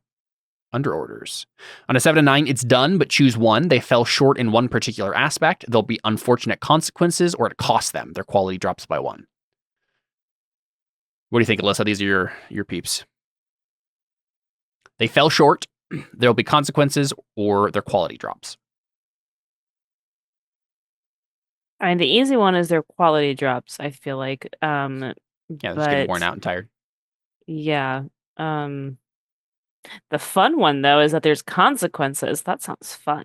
Mm-hmm. But I don't know. Jordan, what do you think? It is kind of your... Oh, I don't have a preference. They're your followers. You do with them what you want. Nah, let's just wear them out again. It's fine. Okay, yep. So they go down to quality 1. And I think they give you basically an inventory of like, okay, here's the stuff that they have to work with, at least as far as we can understand it. And yeah, basically it'll take like the unfortunate thing about it is like basically you'll have to take apart something that they actually probably use, like, or one of their mechs, like take apart part of one of their mechs, either of which are going to be intruding upon their religion or their livelihood. So you'll have to like, yeah, do something else or make some other sort of role here to convince them or force them to go along with such a thing.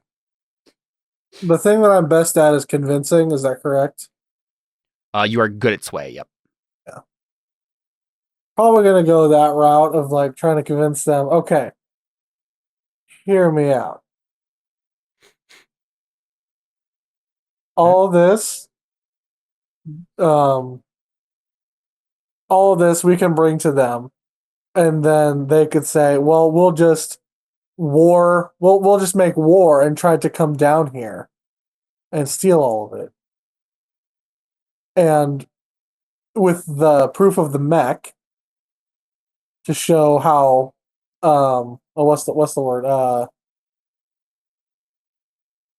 Basically how much of a suicide mission that would be.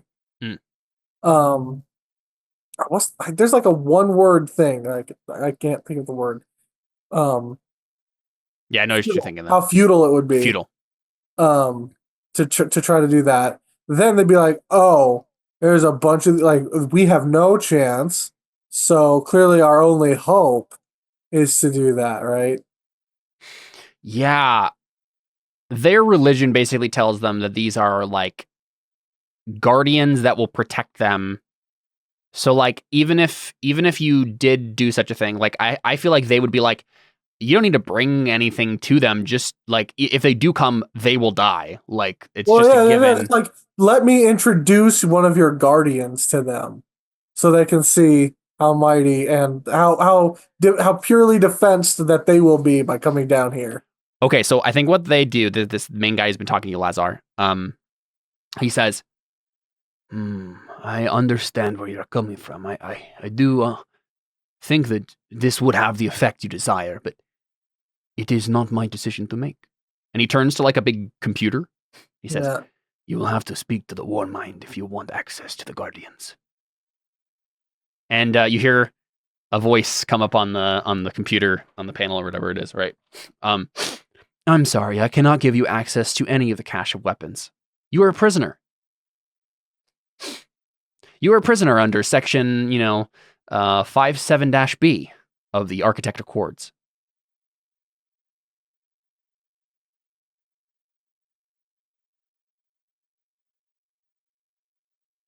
Okay, but what if I'm going to get more prisoners?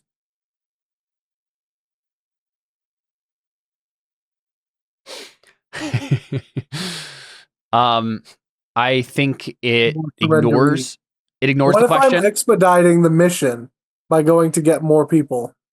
I think it ignores that question, and it says, the Guardians are sorry, he does. I don't think it calls it the Guardians. Also, he just called us prisoners in front of the one War guy. machines? Yeah, I think maybe like there might be some miscommunication in the slang that he uses. He doesn't quite understand what the word, like the word prisoner, like they probably use a similar word, but to them it means like like people who are kept for safe, people who are kept safe. So I think it says, the Warmind says, the automata are inaccessible to those waiting in the secure facility.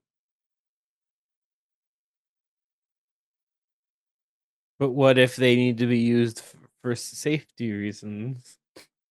I don't know. Then I will determine that when and if the need arises, according to the codes, according to the stipulations laid out for me.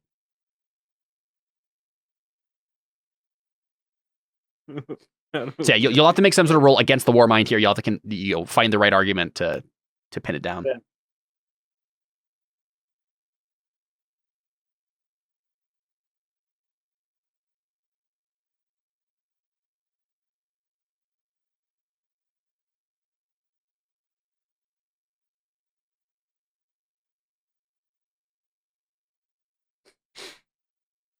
What do you think? The big thing here is just like it has no reason to give you access to the weapons because of what it views you as.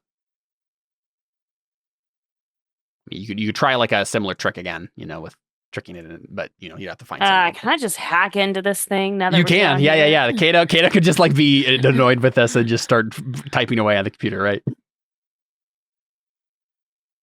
I'm sorry, did I say prisoners? I meant master. Sure. Yeah. That sounds like something you're gonna I don't try. know. I'm just like, I think that's fun. I think Kato should have a crack at it. Yeah. Here, let's do this. this is where I'm gonna fail. Yep. Kato, let's have you roll Unearthed Forgotten Lore first. Make me a lore roll as you like look at the Warmind itself, right? Okay. Because I think what's happening is like Mickey and Darren are going around in circles with the Warmind, trying to get it to like see their side, and Kato just kind of steps up and like I'm gonna go in the back and just exactly. start messing with stuff. Find an access panel somewhere where Just no one's looking. Pull a wire, like just unplug something. Yeah.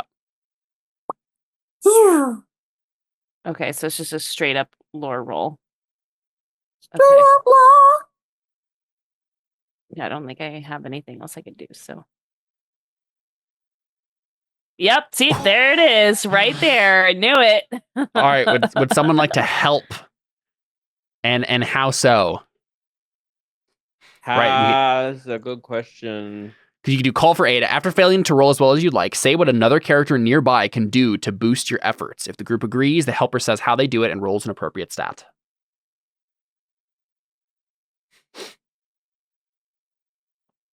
I mean, are we saying that maybe like I suppose we could just say that Mickey is using sway to distract the people and the computer and the Warmind, right? If that doesn't work, I have an idea too. Big and bombastic. So yeah. Because part of the failure condition here might be because I guess this role is to know stuff about the computer. So it's just I think it's mostly a timing thing. Like, can Kato get information, or should you just have to just like guesswork something? Does it make sense to everybody? Yeah. Yeah, so we'll have you roll sway then, Jordan. Okay. You have 1 data left. You want to spend that on this?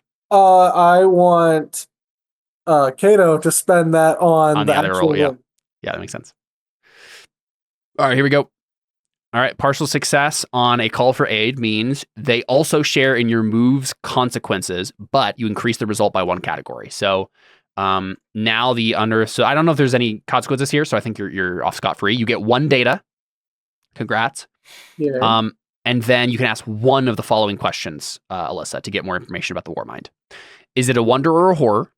Where is it drawing power from? What dangers is it hiding? How can I turn it to my advantage? How can I turn it to my advantage? Obviously. Yeah. So I think, let's think about this for a minute. Bless. Ice cream. Nice. The Warmind is it's like an AI. It's the AI of the ship that is cut off from most of its processing power and its information. It's just going off of whatever was stored in the banks on this particular part of the ship that got blown up. It got separated.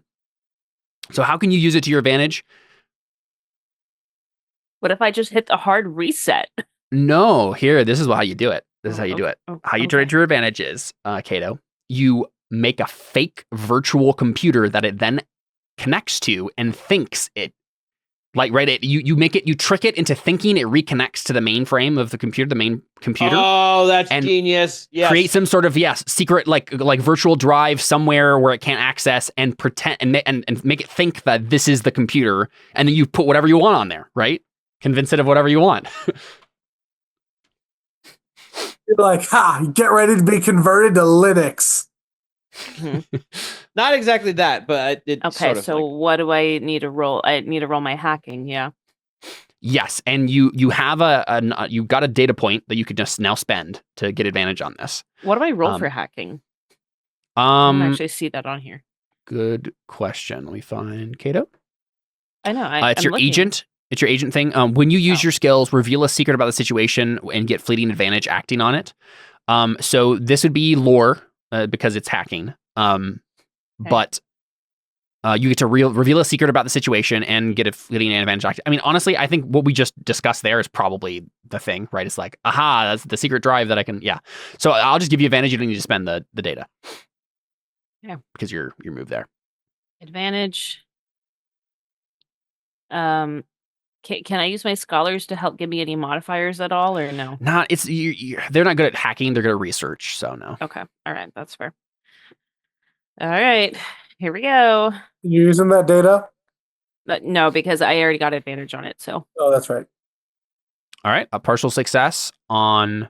This is like a diffuse, basically. You're just trying to accomplish something. I think.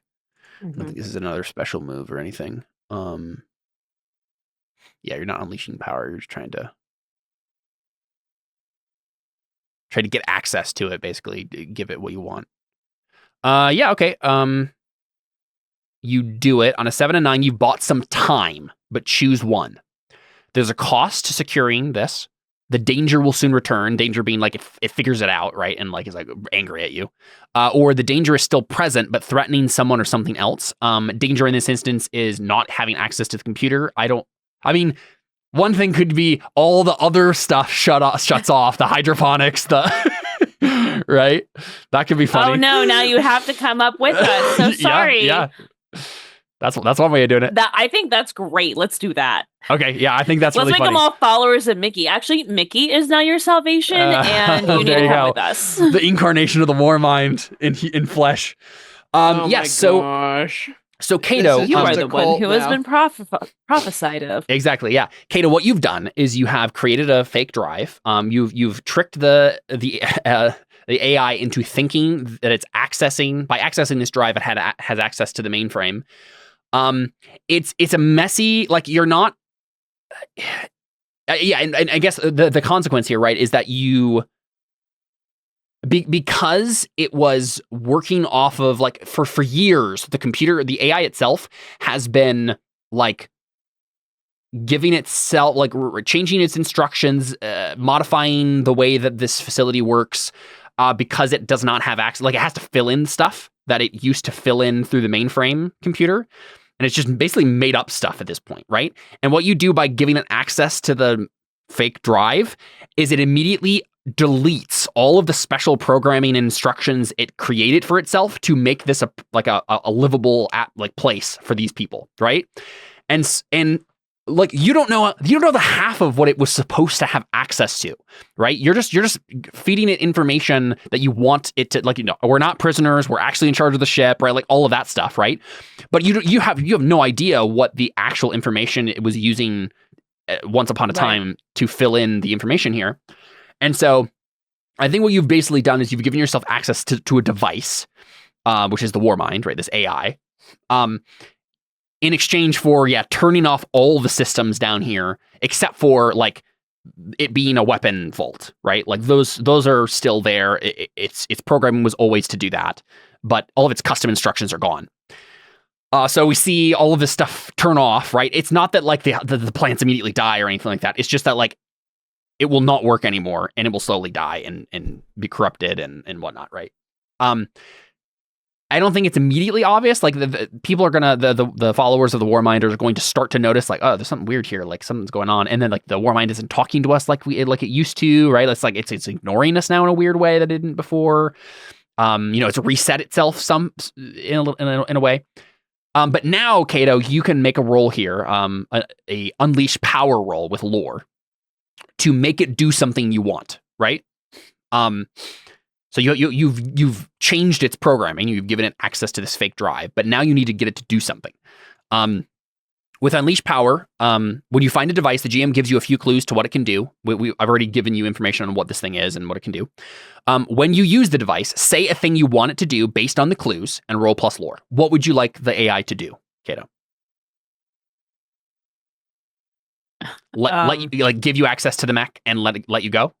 Right. Yeah, basically. Yeah. Okay. If I can add a bonus in there, Mickey is now their leader. I mean, it's certainly, like, basically we're in charge. Like, we get to decide what to do with this computer now. Right. That's easy enough to do, right?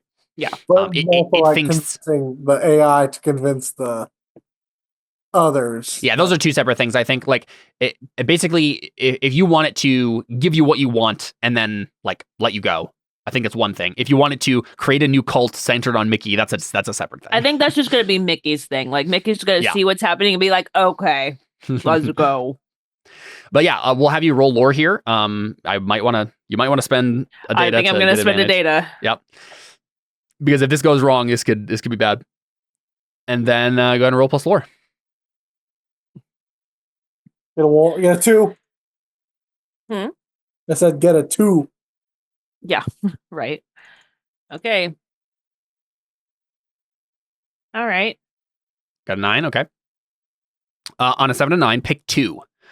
The device does exactly what you wanted. The device can be used again. You don't rouse other devices in your environment. And you avoid the device's side effects. Only 2 of these things can be true.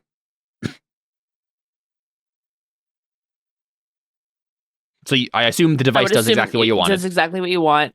Yep. I'd probably avoid its side effects.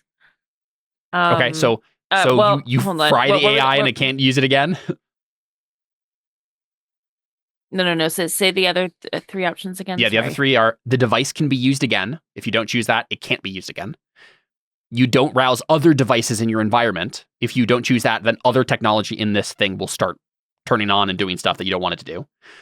Device's side effects, you avoid the device's side effects. That's probably going to be like the Warmind itself will not, like, there won't be any weird glitches. Like, it'll just do what you want.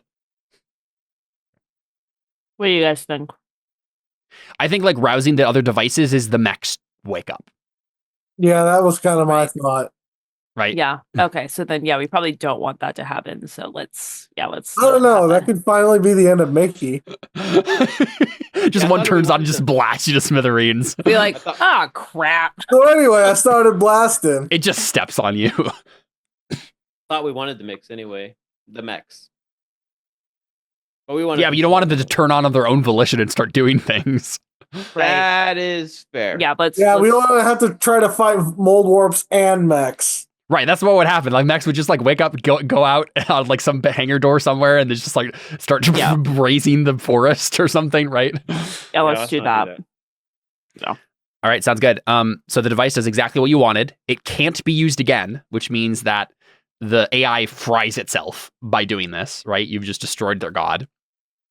Oh no. And you don't avoid the device's side effects. So I do think that like what we get here is like, the Warmind says,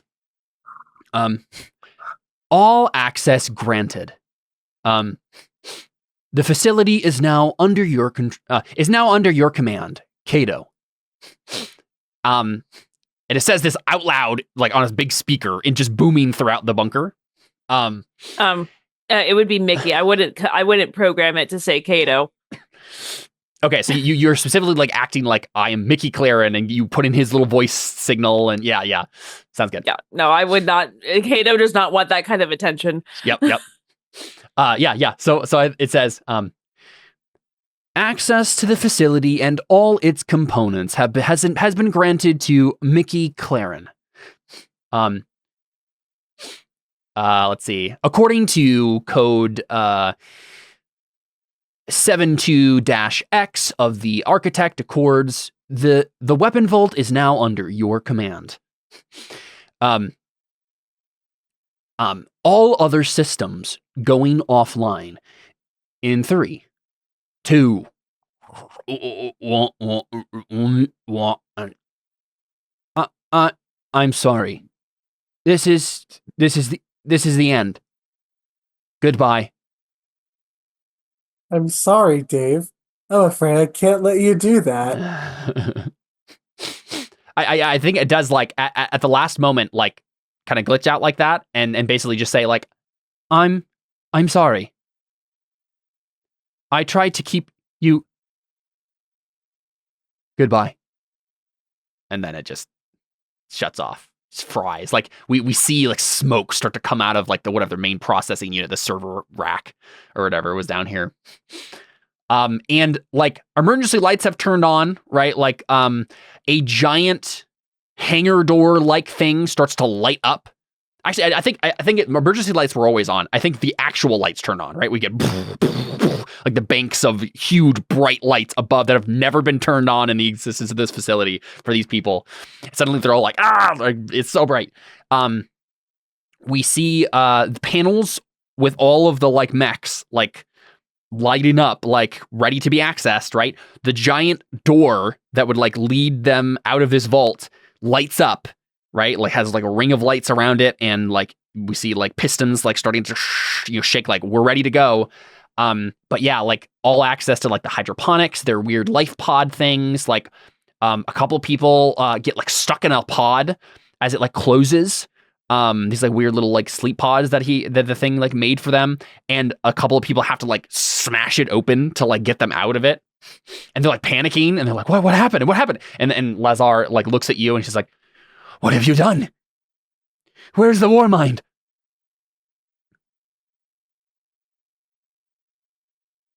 I am the Warmind. Okay, all right. This is the time for Mickey to make that sway roll. Can I do profit?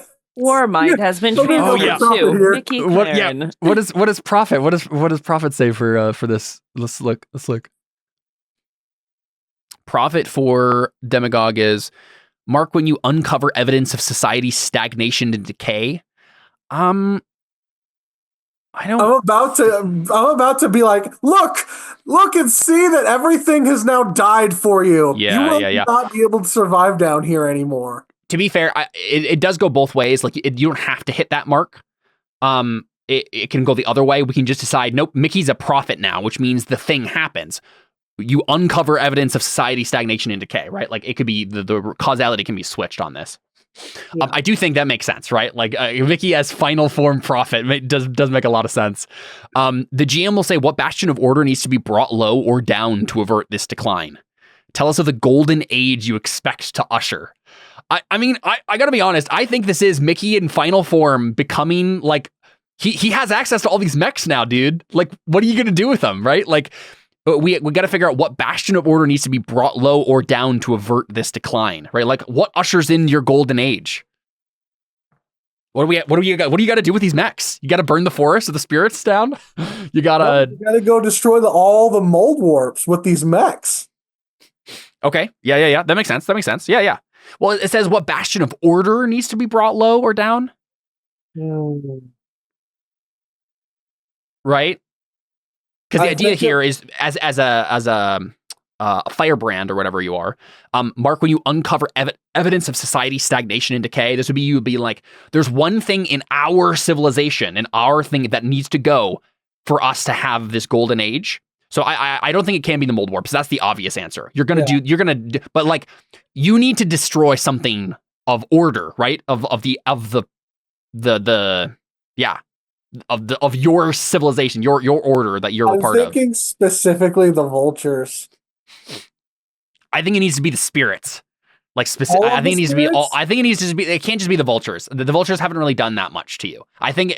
Well, the vultures were the ones that we like kill the had vultures? attack us and. Yeah. They attacked you, but like the level of this that it's giving us needs to be like the spirits are the problem. Maybe the foxes are nicer than the vultures, but like even if we get rid of the vultures, the foxes are still going to be a problem. Like I think if that's the direction you're going, you have to basically be like, okay, the last vestiges of this old order are the forest spirits. We can't trust them anymore. Technology is the new, like this is you going full like technophile, like we must destroy the old religion, right? It must be humanism and like, technology. I think that makes sense. Is that I don't think there's an alternative. Is there an alternative? There might be. We could think of it. It would likely be another faction. Right. I can't really think of a better one. I think it fits too perfectly. Besides like the mole people? Nah, they're your friends, right? I don't think you would have. Wouldn't be Talpaviroj. Right. I think the spirits are the only ones that make sense. Faction. Yeah, I mean, I guess, but like I don't know what that would really accomplish for you. And then I forget like the merchant one. Yeah, they haven't really done much, right? Yeah. I think the most like thematically interesting choice here is the spirits, and have it be like maybe Mickey was planning this all along in some capacity and didn't tell people, right? Like maybe he always saw that the spirits were bad and like. Well, if you look on my sheet with regards to Alyssa's character, that's character. Yeah. Cinnamon has grown fat on the backs of others' labor. You're right. She's always been the enemy. Am I going to be responsible for the deaths of Seth's character and Alyssa's character? I think that's the most interesting answer here. Gosh darn it. That's honestly kind of fine with me. How did Mike? We don't even need to do my scene. All the animals are just going to die. We could probably like make one roll on the family level to like see how it went, in a general sense. Because you could have destroyed the new humanity and then gotten destroyed yourselves, right? I just don't understand how I make characters that I have no intention of like going anywhere or doing anything. Darius. Darius, what are you talking about? Darius did amazing things. Yeah, but that's the thing. He didn't plan on it. That's what he's saying. I didn't plan on that. When I made Darius, I joined two campaigns. I joined Seth's campaign and I joined Caleb's campaign. For Seth's campaign, I had the character that I was really excited about. I had the bard that was based on my Phoenix stuff. And you know where that went? Right. Nowhere. Then in Caleb's campaign, I'm like, I'm going to be doing this other campaign too. I don't know. I'm just going to do a simple barbarian. I don't have really much of a backstory. It'll be fine. I'm just going to kind of, have fun with it. Whatever. And then Darius becomes Darius. Mm-hmm. And so Mickey, that's because Jordan makes epic characters. Very true. By accident. We know you need to bring the spirits low, right? Or Or sorry, the GM will say what Bastion of Order. I get to decide. It wasn't actually your choice all along. And that's definitely the choice. But I like that we talked about it. I do think that's the answer. Tell us of the golden age you expect to usher. What do you expect this to accomplish? Like talk us through what Mickey is thinking through when he decides like to press the big red button and launch the nukes and destroy the spirits forever, right? Like, I think it makes sense for the Seekers. Like, they are super technology oriented, and they're basically just like, we have to become monsters to destroy monsters, Attack on Titan style. Like, we must use the technology. We can't keep dancing around this. We have to let the old age die, right? And become something new. Yeah. So, and this is not where I expected the session to go tonight.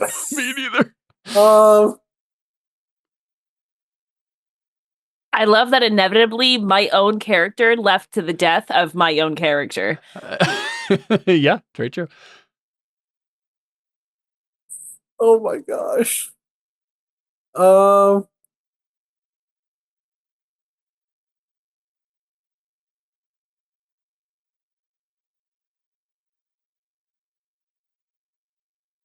Okay, real quick, before we talk through that, the move that the followers of the Warmind faction has, which is the Doomsday Weapon stuff, I think you're kind of hitting this move for them, right? You're using this for them.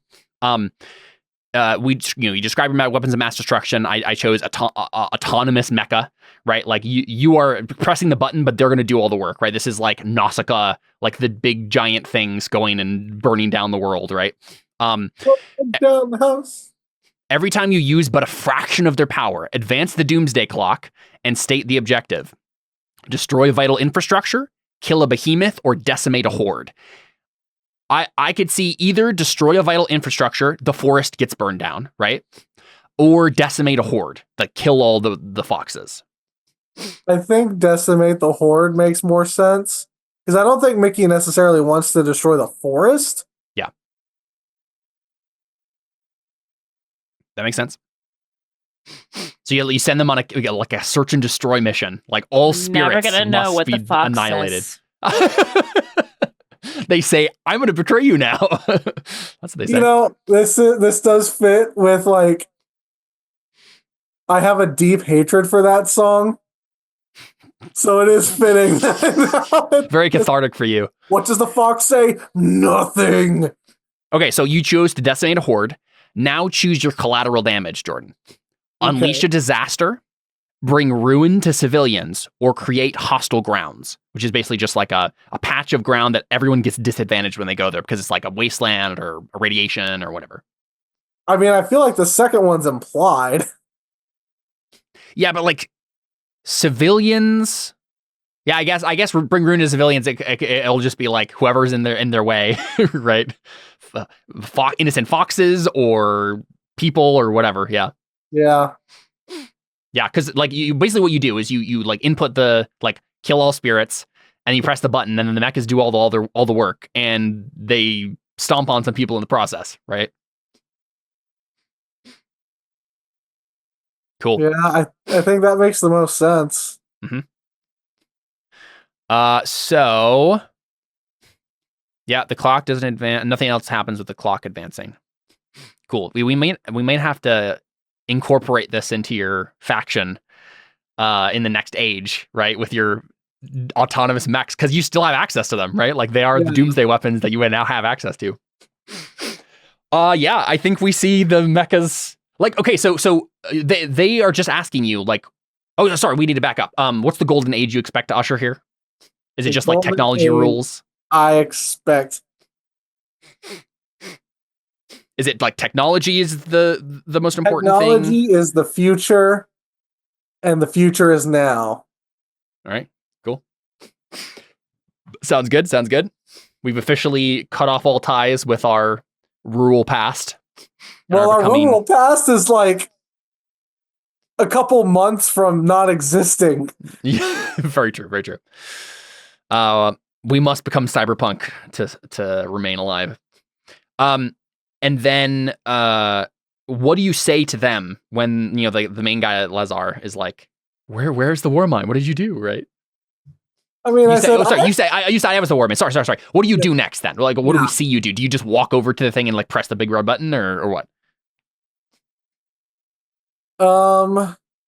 Like, I'm interested in you like revealing to the other characters that this was your plan, right? I want to see like Kate, I want to see Mickey villain monologue here, right? Yeah, Like, okay. that would be so cool. So, like the voice changes. Right.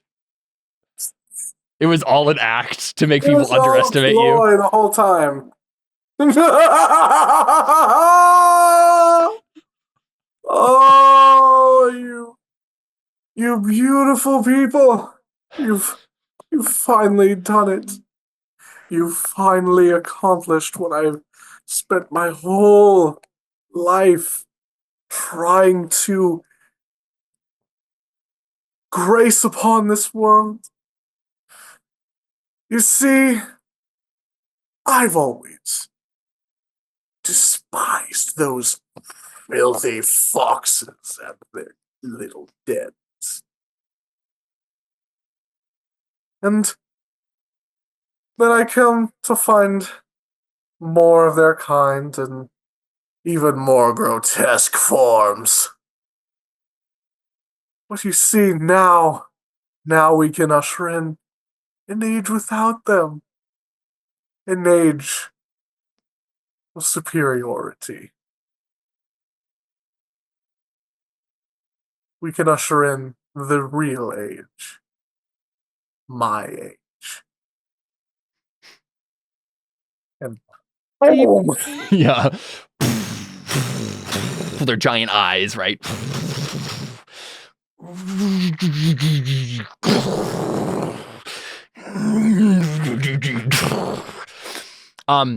And what ends up happening is the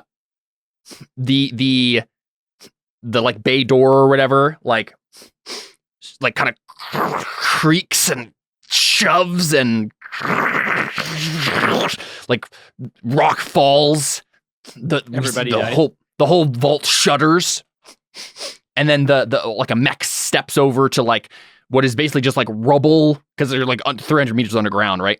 Like rubble, and it like takes one fist, starts glowing, and then it just and like smashes into the rock, and like a layer of rock just like evaporates, and beyond it is one of like the mouldwarp tunnels that's like was nearby, right? And then it just leans in and steps in, and then just starts climbing up like this kind of vertical tunnel. And then others like start getting in line and then just start. And we get a shot of like the barren earth of the wasteland, and then just a fist coming up out of the ground. And the forest will burn, the foxes will die, bad times ahead. It's the end of the world as we know it. So, let's do this real quick. Alyssa, I think it does make sense that like we were not going to zoom in and like do a whole big thing with the foxes because they will die in a moment here. And like in theory, like this doesn't necessarily have to mean that the foxes all like die. If it is up to you, Alyssa, if you wanted to keep playing the foxes and you would just have to like reform the faction in some way and like change some things around because they're in hiding now and whatever. We can talk about that. But let's just make a family move, right? To see how well that like fight with the new humanity goes. Because your goal here was to like get things to fight the mouldwarps with. So let's have you try to claim by force. So this is gonna be on your family sheet, the clan. You're gonna roll reach, I think is what it is. No, grasp. I don't think you're good at this, yeah. I have a -1 to this. You can, if you have any tech, you can spend tech to give yourself advantage on this roll at the family level. I do have a tech, so I might as well, right? Yep. I mean, I'm gonna die, so. Okay. Grasp, here we go. Too long motivates you. I believe in you, You said this gives me advantage? Yeah. Yep. Okay. Mhm. All right. Nice. Okay. Partial success. On a 7 to 9, you get it. Right, you've seized the resource, which is like their weapons, the stuff they use to fight the mouldwarps. You need to choose 2. You need to commit to securing it, tie one of your surpluses to the resource, or there is a cost to your victory. Your family gets a need of the GM's choice, or you hurt somebody. The GM will say who, and they take 2 treaty on you. So wait, I'm confused. So what exactly did I just accomplish? The clan attacks the new humanity as they are going towards where the ones below are. They probably kill some of them, but their main goal was to steal their weapons, right? They had explosives and other stuff like that they could use to fight the mouldwarps. So now, in theory, the clan has access to that and can defend themselves against the mouldwarps that are inevitably going to come to the forest to try to destroy it. You have to choose 2 now. Do you tie one of your surpluses to the resource, get a new need, or hurt somebody? You got to choose 2 of those 3. Right. Obviously hurt somebody because that's what we Yep. did. I think maybe tying one of our surpluses. Or maybe a need. I don't know. Yeah, let's look at your surpluses real quick. You got morale, freshwater, crops, and land. I would say tying it to morale, right? Like, if you lose the weapons, you lose morale. Mm-hmm. That makes sense. Right, because it's like, oh no, we don't have our weapons to fight against the mouldwarps. Makes sense. Hey, guess what? You hit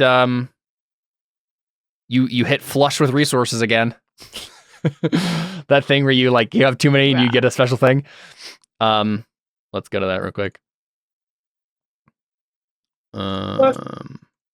Oh, is that so? That means that I get a surplus of weaponry? No. So what happens? You can't have higher than +3 mood.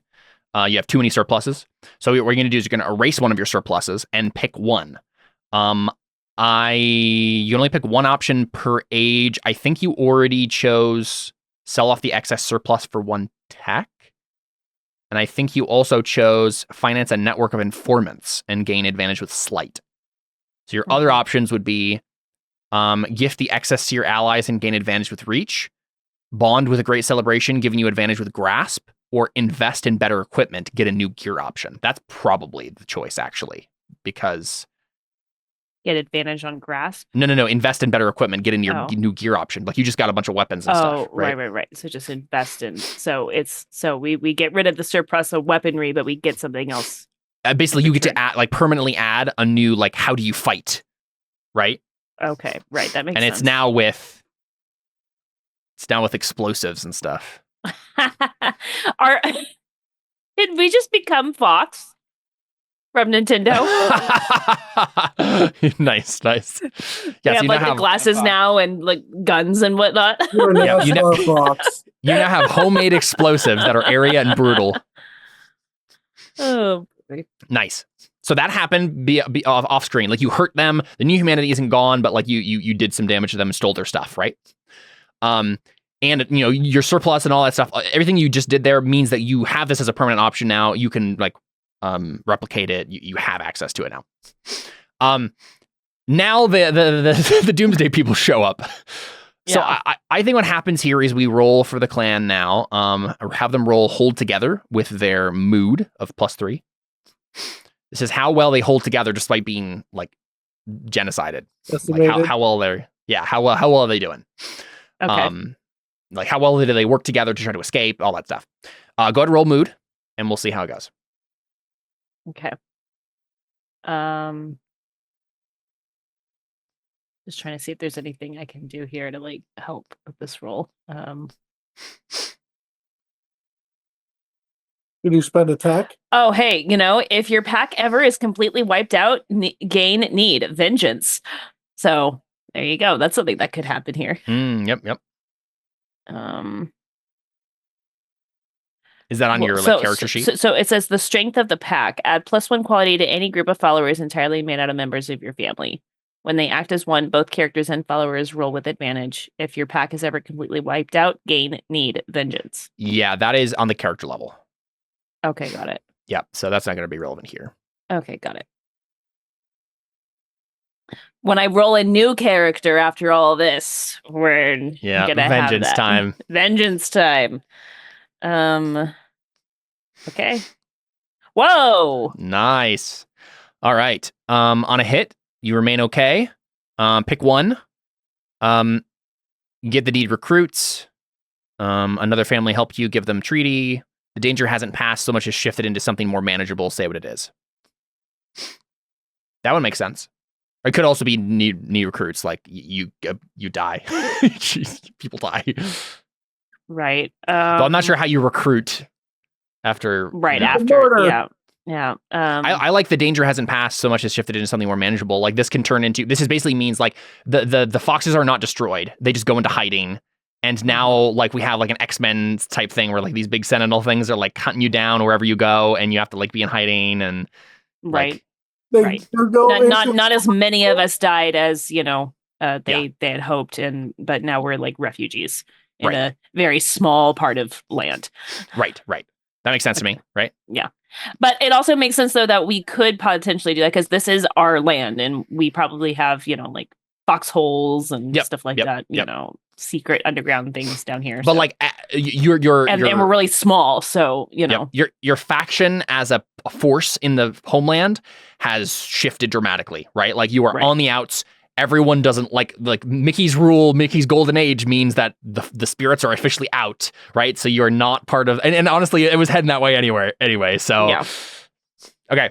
Mickey probably just is like, look, and they even attacked these newbies. Yep. On a 10+, the trial brings you together, gain surplus morale in addition to other results. We already have surplus. You already have morale. I really don't see another flush with resources thing that would make sense here because the age is about to end anyway. So let's I think we just keep it as is. I think it's just, oh man, you definitely need prestige. That's for sure. All right, cool. Yeah, I think we just keep it as is. Okay, so I think this is what we do. I don't think you need to build a big cannon anymore. You got mechs to do whatever you want. Well, I still feel like those projects are like, why not, right? You do have access to the technology and stuff, so you can still do it. But I also want to now I have automaton mechs, but what about like manual mechs that are this big? Right, yeah, that could be something you can work on for sure. Yeah. Do you still want? I guess the question is, do you still want to make the cannon? Yeah. Okay. Yeah. I think you can just. Well, I guess you know what? This is what we need to do. Talpaviroj. We're on the family level. Let's have Oh, hey, yeah. So I guess since we've zoomed out real quick, Cinnamon,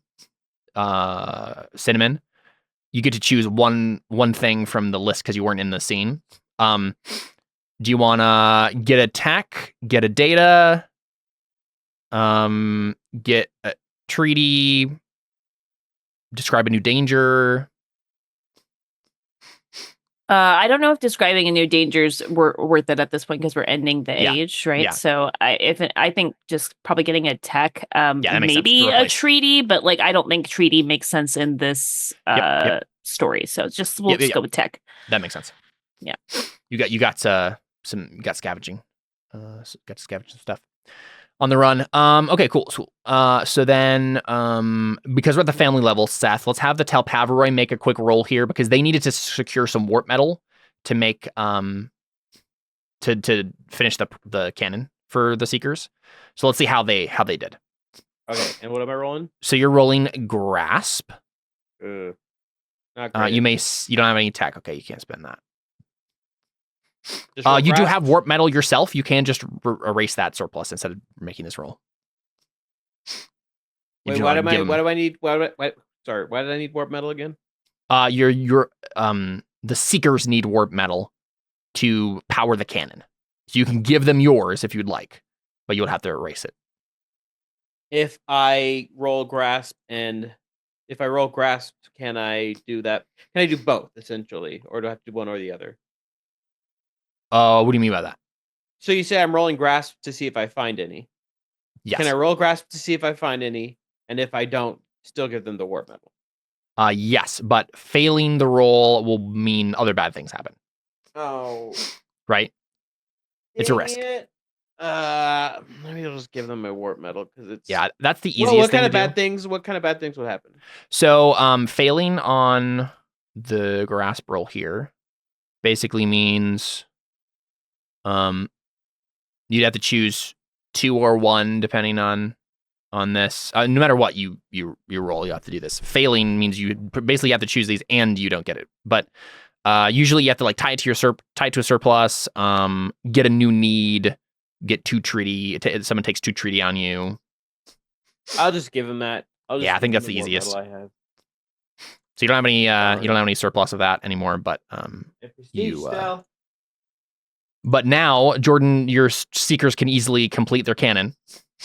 Now here's the question. I think the goal was to go. There's still 2 things that need to happen, maybe just 1, depending on how you want to go about it. The mold warps need to be taken care of. And one of the thoughts that the Talpaviroj had was to go towards the computer here, to try to, like the terraforming computer, to attempt to stop the mold warps that way. Is that something you still want to go for? Is that what's happening? That computer we were at wasn't the terraforming computer then? No, that was a weapon cache. Gotcha, right, yeah.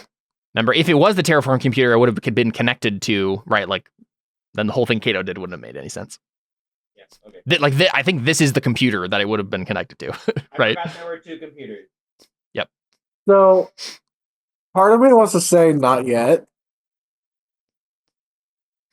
There is still like the mold warp invasion that technically needs to be dealt with in some way. Yeah, I think that's probably first thing. Yeah, but you can just send the mechs after them, right? Yeah. That makes sense. Like you just keep pressing the button, right? Like Send the mechs after the mold warps and have them collect all the warp metal. Yeah, because the basically the way this works is every time you use the mechs, the doomsday clock will advance. And it will get worse and worse, right? Like bad things will happen, but like Mickey this definitely makes sense that Mickey would just keep pressing the button, right? So you send the mechs after the spirits have been cleared out, right? And their faction has gone into hiding. And then you just send them after the mold warps, and we see like the drill car at the Talpaviroj, and then the cavalry comes in, right? Like and mech battle with mold warps, yeah. So you tell me, you're trying to kill a behemoth, right? That's the goal here, right? Kill more mold warps.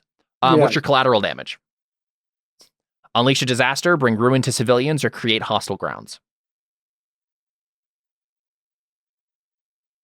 Probably create hostile grounds. Okay, so like the battlefield that because this is on like the border of your lands. The battlefield, like the lands shrunk a bit because the borders of the lands now are like raised to the ground because of these mech things, have like radiation or whatever from their leakage, whatever it was there. It's or bad they stuff. just like completely destroy it, like right. Yeah. It becomes functionally wasteland, right? Yeah. Inhabitable. Cool. Because it's so heavy, they step on the ground, it just turns into like it flattens it, makes it very hard. Yeah. So now that you've marked it at 6 o'clock, the doomsday clock, let's see, switch the values of bolded stats, but you galvanize your foes against you is what happens here. I'm gonna let you do this because this is your faction doing it. You may switch. Oh wait, what are bolded stats? What does that actually mean for this?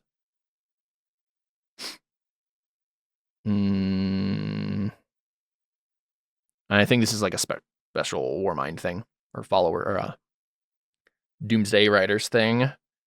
Where are all those people going? Like, where are they staying now? That'll be part of the age turn. We'll figure it out. Yeah, I'll let you do this, Seekers. If you want to, you don't have to do this. If you want to, Jordan, you can switch 2 of your family stats around. Reach, grasp, sleight. I don't really know. Like, it could make sense to switch reach and grasp because reach is like diplomacy and grasp is like physical force. Now you have mechs. Yeah. Like, you're just in charge, right? You take what you want. Yeah. Let's do it. but you've galvanized your foes against you, right? The people who are against you, which is mostly the spirits, but like whoever else doesn't like you, they know that, wow, okay, Mickey's the threat, like. Yeah. Good. All right, cool. Now let's do an age turn, shall we? Because I think we've certainly reached the end for. So the first thing we need to do. Actually, real quick, let's check. Darren, did you happen to mark a roll here? I don't think so. Well, so some of these can change it, right, based on mark when you become another leader's advisor. We can take into account what Darren's going to do next here too, right? Mm-hmm. Mark when you become another leader's advisor. Rebel is mark when you learn something that shakes up your view of the world. Outsider, mark when you reveal your membership in a secret faction. Prophet, mark when you focus on your family's youth. Certain they'll become better leaders than you ever were. I don't know. The closest I could think is maybe agent with the guys we just kicked out of their home. Maybe mark when you become another leader's advisor. Yeah, because they're like, we have. Go ahead. You just you have to live above ground now. You got to show you how to live.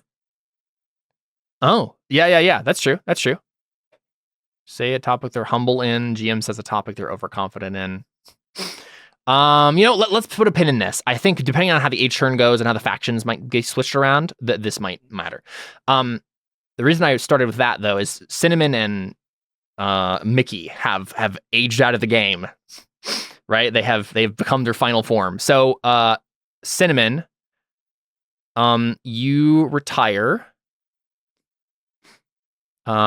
Retire your character as soon as it's convenient, using as many aspects of your death move as you wish. So your death move for your playbook, which is the scout, you return. What is this right? I don't think this is right. I think this is a different one. Let me check. I think I saw this before. What is the scout from? You return to the sand from which you came. I think this is from a different playbook because I'm familiar with this death move. Let me find the scout real quick.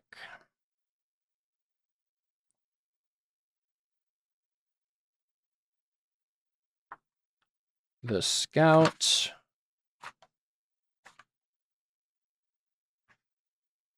The saint. Wait, where is it? Here you go. Death move. Oh. Oh, it is. Yeah, it says you return as It is? Revenant. Dead Okay, set on weird. fulfilling one last task. Keep all your penalties, but heal 2 harm boxes. You gain 3 armor until the completion of your task, at which you finally find rest. This is interesting because I'm almost positive that there's a different playbook that has this exact same death move. You should go check that other playbook. Yeah, I'm going to check it real quick because that doesn't seem like a scout thing to me, right? Yeah. There's another one. Yeah, the Sentinel. There's another one called the Sentinel, which I'm pretty sure that's their death move. Nope, it's a different one. Okay, yeah. Okay, this actually kind of fits perfectly though. You return as a Revenant. So Revenant is, I'm pretty sure, a different playbook. Let me check real quick. I think it's in maybe an end game. Nope. No, that's not. Because it is capitalized. It could just mean like the concept of the Revenant, like the undead, like who comes back and stuff. But I'm pretty sure it's a playbook here. No. Is it an Engine of Life? That doesn't seem right. It might just be a generic concept. I might be wrong here. Yep, no Revenant. Okay. Yeah, so it just means the generic concept. You return as a Revenant. I feel like this makes sense though, right? Dead set on fulfilling one last task. Keep all your penalties, here 2 harm boxes, you gain 3 armor until the completion of your task, at which point you finally find rest. Do you kill Mickey? I was gonna say I think I kill Mickey. I like honestly like that. If I have a need for revenge for my family, right? Because a bunch of us got wiped out. I think Cinnamon's just like, you know what? I'm gonna go out blaze a gun in, and I'm just gonna get some of my new weapons. I'm gonna fox style this, and I'm just I kind of love this idea. Get Mickey. I kind of love this idea because Mickey, your death move, which you would hit even if you just retired your character, right, is your death becomes a rallying point for those who see you as a martyr. Say who they are and what your death inspires them to do, right? This is so perfect. Like, the Seekers will continue on in your legacy, right? Because of this moment. Like, Mickey might have faded into history, right? But this cemented his legacy as like the demagogue, the one who brought in the golden age, right? And Cinnamon dies, right, being killed by like a bunch of Starset Seekers with mechs and stuff, like after she kills Mickey. But like, yeah, she because you it probably takes some time. This is like an whole epilogue montage thing where you like you find out who pushed the big red button, who sent the mechs after you, who betrayed you, right? And you like, as your family is like reeling and like trying to keep themselves together, Cinnamon just goes off to get revenge and tracks you down, and like with her new explosives, just like sets off like a terrorist attack, right? And like your big rally, Mickey, and then you die and become a martyr. Oh my gosh! So Jordan, who see you as or becomes a rallying point for those who see you as a martyr, say who they are and what your death inspires them to do. What if it's Kato? Yeah. I mean, Kato was kind of the mastermind. Yeah. She truly was, but she was the woman behind the man, right? Who made the behind the great man. Like it can just be like the Seekers in general, or honestly, it could be. This could be the thing that cements the new like thing against the spirits. Yeah. Right. It's like the spirits killed our glorious leader who was going to save everyone, and like, yeah. Yeah, who stopped the mouldwarp invasion. Yep. Mouldwarp invasion. Yeah. And like reveal to everyone that the spirits were actually working with the mouldwarps the whole time, right? whatever it was, right? Yeah. Okay, cool. Yeah, I think that makes sense. Well, there you go, Jordan. Mickey's finally dead. I'm glad that I got to kill him. Yep. Honestly. Yep. So in theory, Seth will still be playing Darren in the next age. Though you're certainly welcome to switch out characters if you'd like. The age wasn't that long. Let's do the age turn, shall we? And we will see how things change. Where is this?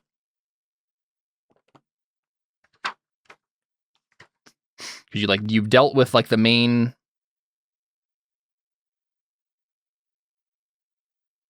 things. Maybe it's just in this handout. Remember when we played drug dealers? That was such a depressing game. Yeah, it really was. I really enjoyed it. I'm just like remembering back to it. Mm-hmm. Okay. When years and generations pass by, roll plus mood.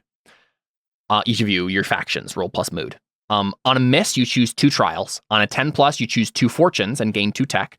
On a 7 and 9, you choose 1 trial and 1 fortune and gain 1 tech. There's like a list of trials and fortunes here. Let's go down the list. Let's start with you, Talpaviroj. Go ahead and roll. Actually, let's real quick. Let's take a look at everybody's resources, everybody's like surpluses and needs, and see if anything needs to change based on like the new situation we've found ourselves in. A surplus of prestige, need of scouts, and medicine. That seems fine. Needs make sense. I don't know if either of those would go away. Do we think you got any surpluses for what went down? It does sound like maybe recruits, depending on what the others do. I'm thinking that maybe we give the Talpaviroj, I don't know, maybe safety? Maybe that doesn't make any sense. I mean, I think it's a fair. I feel like everybody except for Fox spirits. Right. any spirits, anybody but spirits should have safety. Well, I feel like didn't you kill all the vultures though? Wait, isn't that just More or less, yeah. Well, you can decide partially, Alyssa here, like how the faction changes and maybe if the vultures are part of it or not, or whatever. It does make sense, I think, based on what happened there. I don't think you guys like destroy the computer or anything, but like you stop the mouldwarp invasion long enough that I think the age turns and there's like a period of peace. So I think it does make sense to like give the Talpaviroj safety, right? Like there's a period of peace and stability. Mm-hmm. I wonder if I'm also fine giving you another surplus of warp metal, honestly, because like you kill a bunch of mouldwarps, right? There'd be some to go around. But I think that might be it. If that makes sense to you. Yep. Okay, we'll go ahead and put warp metal back on there. So go ahead and you have a +1 mood. Go ahead and roll mood, and we'll see how well you do. Standard. Yeah. Mood. Ooh. Not great. Uh-oh. Okay, so you choose 2 trials. So you did get safety, like things you just see defeated the mouldwarps. You got to choose 2 of these trials, and I'll read them off for you. This is in story moves if you want to take a look for yourself. The handout. Your family suffers persecution and violence, but it pushes them to adapt and grow. Gain a new family move, but gain the need revenge. That might be a good one to choose for the clan. Your family was subsumed or enslaved by another family and have only recently managed to break away. Take a move from their playbook, but they get 2 treaty on you. Starvation and poverty forced your family to try raiding and thieving, and it pissed people off. Gain 3 surpluses, your choice, but give 2 treaty to 2 other families. Something monstrous from out of the wasteland took a particular dislike to your family and has been hounding them ever since. Say some secret you learned about it, gain 2 tech from scavenged parts from it, but take disadvantage on family moves against it. A plague ravaged your family and no other families could help. Afterwards, they promised aid in the future. Gain 3 treaty split between any families you wish, but take the need medicine. Your family saved the homeland from some great threat, whether invading armies or natural disaster, but at a great cost to themselves. Gain +1 reach and surplus motivation, but take the need recruits. Your family fell apart into feuding factions. The eventual victors are stronger, more unified, but lacking refinement. Gain +1 grasp and surplus leadership, but gain the need for culture. And lastly, disaster scattered your family. You abandoned your holdings, but you know how to stay hidden better than ever. Gain +1 sleight and surplus, and the surplus reconnaissance, but take the need for land. So 2 of those trials. Save the homeland makes sense.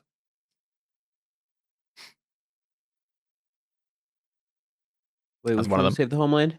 Your family saved the homeland from some great threat, whether invading armies or natural disaster, but at a great cost to themselves. Gain +1 reach, which is diplomacy stuff, and surplus motivation, but take the need for recruits. Yeah, I did like that one. Makes sense.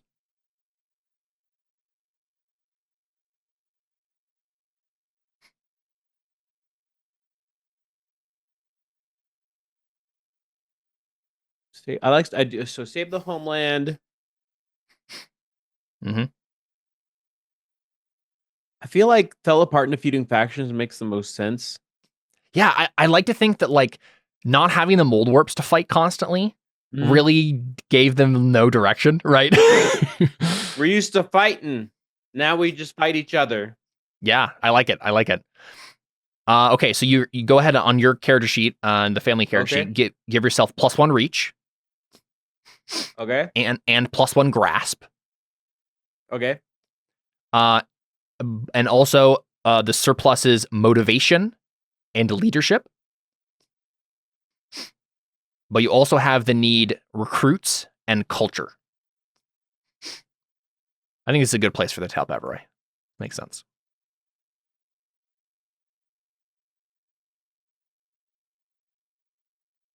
Yeah, it didn't make very much sense that we were split up because I'm like, well, we're already nomads. Yeah. All right, cool. Let's have the clan roll here. roll your. Actually, we'll real quick. Let's check Yeah, your. Yeah. Well, I mean, I surpluses. don't think it makes sense for us to have a surplus of like land anymore. Yeah, definitely not land or crops. Right, like you don't have any place to grow the crops. Yeah, not easily. Certainly not morale. Fresh water, I think, is okay. You can keep your fresh water. You got like special spirit water. Well, right? didn't we keep morale though because we stayed together? We were like, no, we're all gonna stay together. That's true. Like, yeah. You had a whole thing there. Yeah, that's fine. Yeah, I think it makes sense to keep that, but yeah, and fresh Yep, water yep. because wasn't it more of like a underground like, basin? Anyway, yeah, everywhere so in the forest had it. Yeah, yeah, like I think that's fine. that makes But sense to me. Okay. Yeah, let's take a look at the other resources and see if anything changed. There. You definitely. Well, did I satisfy the need for revenge by killing Mickey? Like, would we say that? That or was would for we say- cinnamon. That was for cinnamon Right. specifically. I don't think it was like a surplus Okay. thing, right? Okay. So I think you need justice, right? Okay. There's a long-standing crime that demands reparations. You need land. You're penned in. None of your family members feel comfortable, and there's nowhere to house new recruits, hide valuables, or build new facilities, right? Mhm. I don't think you have a surplus or a need for leadership. I don't think anything changed there. I think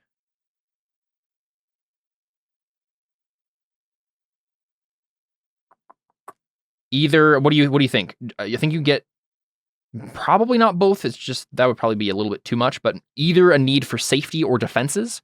The difference is defenses says your family's holdings are unprotected. Saboteurs and raiders can take your stuff without much effort. Your vehicles are constantly being worn down by the elements and so on.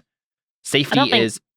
Yeah, safety probably. Safety is, it feels like every time you blink, a new crisis assaults your family. Between health, safety, shelter, and innumerable other concerns, there's too many fires to put them all out. I feel like That makes safety sense. makes the most sense because I mean we're in hiding, so it's like if we like try to go out to do anything, we're like being hunted down. Whereas the other one, what was the other need for? Defenses was your family's Defenses. holdings are unprotected. I think Saboteurs the and raiders. implication right now is that if we stay in hiding, then we're fine. But Yeah. if we come out, then Yeah, it's- I think right? safety makes sense. Because it's just like you do not have a period of peace and stability. You're struggling constantly. You're trying to find health, safety, shelter. Like there's so many concerns all the time. Man, we had so many surpluses, and now we have so many know. needs. That's how I feel every paycheck. Yeah. I think that's probably it. Okay. The rest seem fine. Okay. Okay, And so you I have a roll -2 mood. I do? Oh my god. Yep. No. Why? That's terrible. Yep. Oof. That's rough. Okay. Hey, you can still get a full hit. You can still get 10. I doubt that. Okay, here we go. All right, it's a miss. This makes sense. They're on hard times here. So you Okay, get let 2 me go trials to- as well. Okay, let me go to the story moves and Yep, story moves. It's all that on the column on the left there. yeah, I got it. Okay. The first one makes sense. Your family Yeah. suffers persecution and violence. But gain the need. Oh wait, gain a new family mood, but you gain the need for revenge. That makes sense. Mhm. Um, Starvation and poverty could make sense. The third one. hmm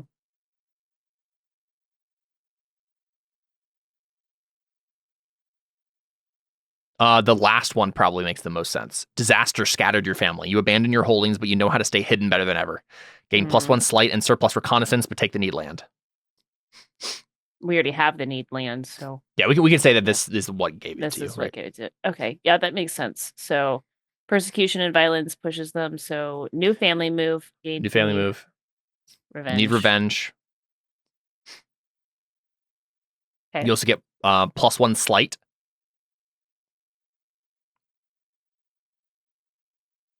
Okay. And a Got it. surplus for reconnaissance. How do you spell reconnaissance?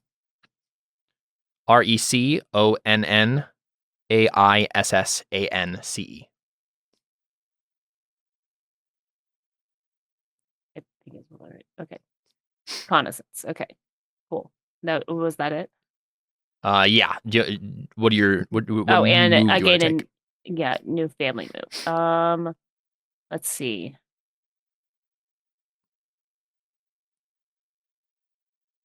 Ooh, give an edge in battle. Go ahead and look at that, and we'll go to Jordan. Starset Seekers are coming out on top.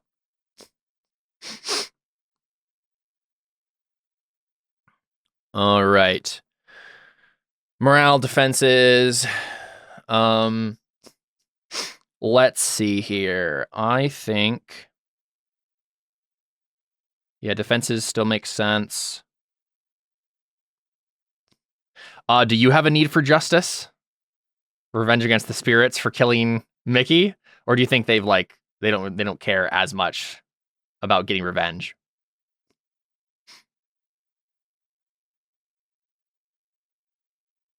Me? Yeah. I don't think revenge is their focus. Yeah, that makes sense to me.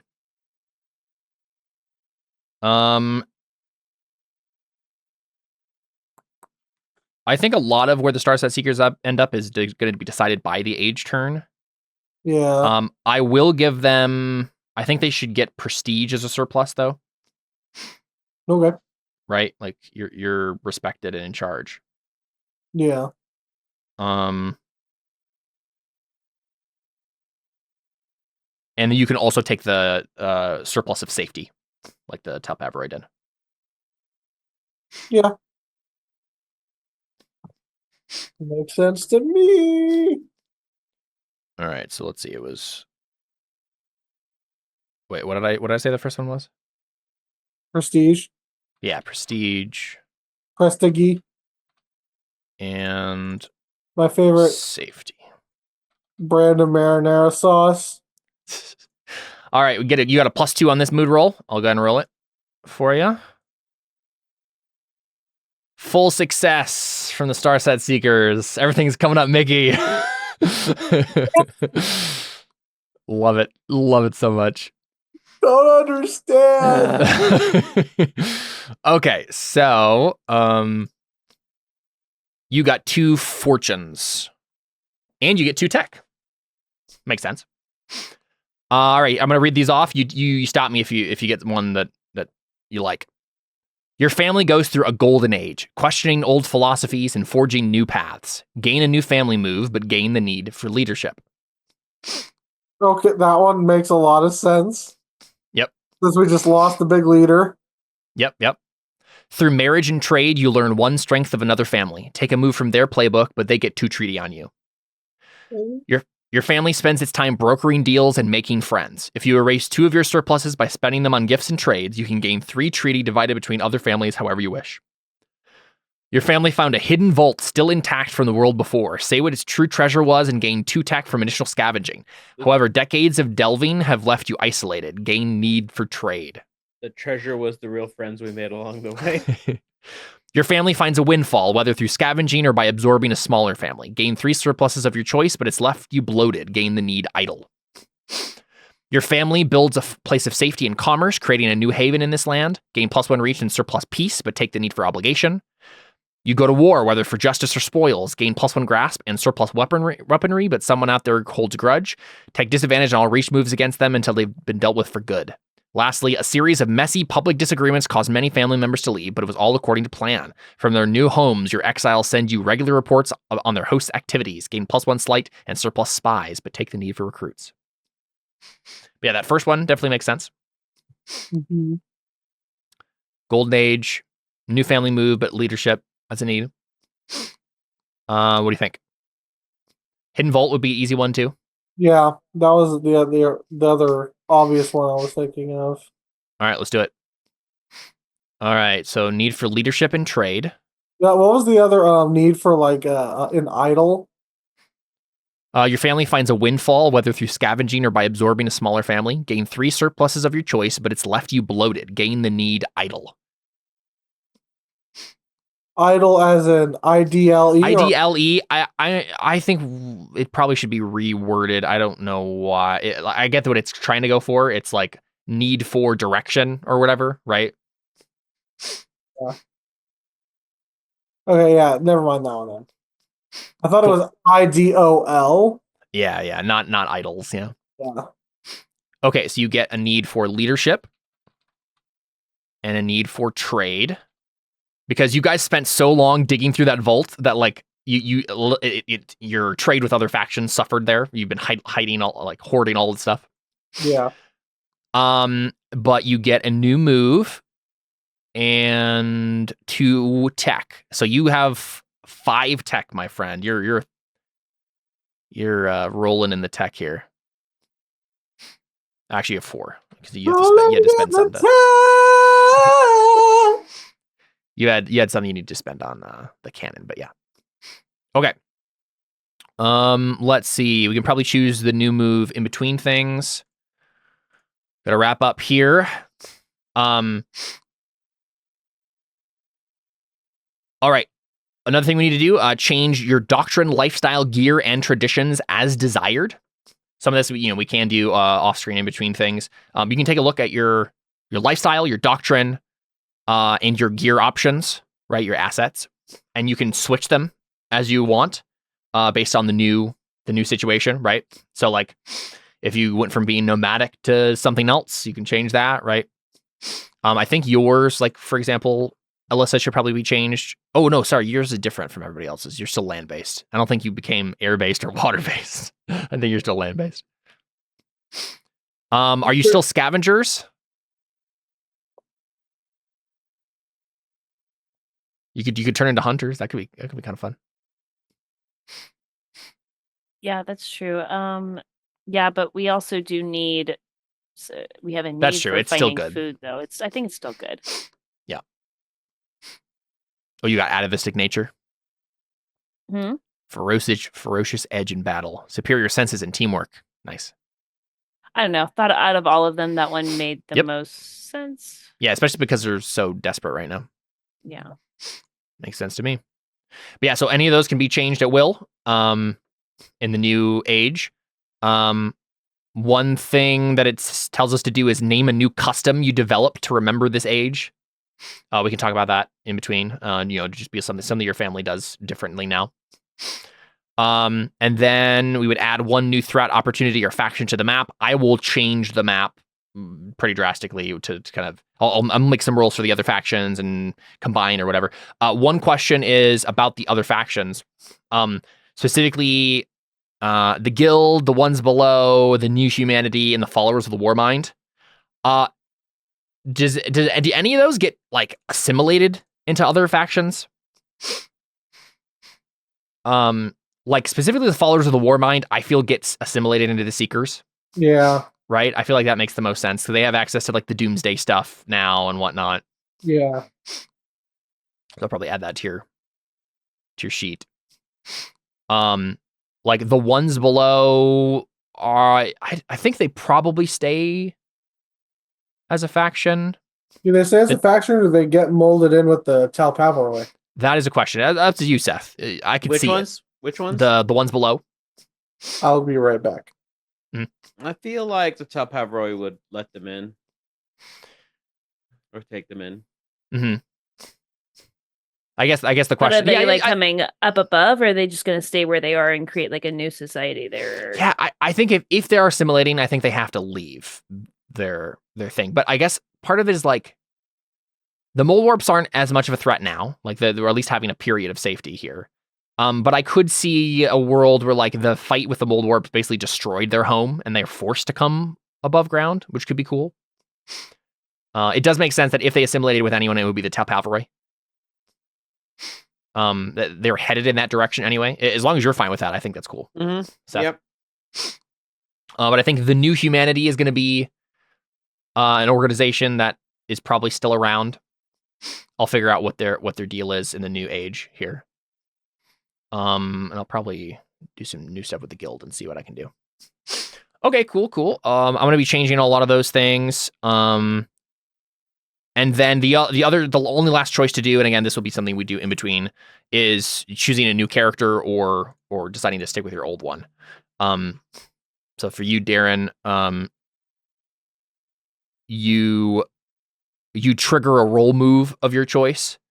If you stick with Darren, which I assume you're doing, you're sticking with Darren.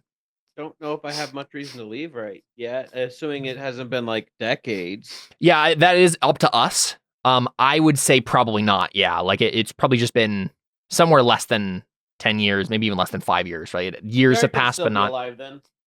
That makes sense to me. So what did he move into then?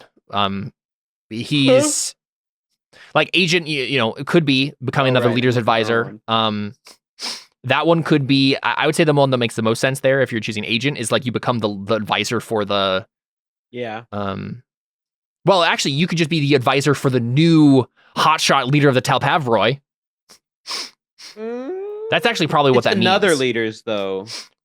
No, another lead, because you're not the leader anymore, right? Oh, yeah, another leader's advisor. Okay, I like that idea, right? Because that would give us a fun, fresh face for, like, to be in charge of the Talpaviroj after the, like, infighting that happened, right? Mm-hmm. Like some charismatic hotshot guy was like, okay, guys, I'm in charge, and you're, like, guiding him. Mm-hmm. That could be a fun dynamic. We could even have, like, him be a quick character that's played by, like, one of the other, by, like, Jordan or something, right? When we zoom in on those scenes. That could be fun. Okay, let's do that. Let's mark agent. Mm-hmm.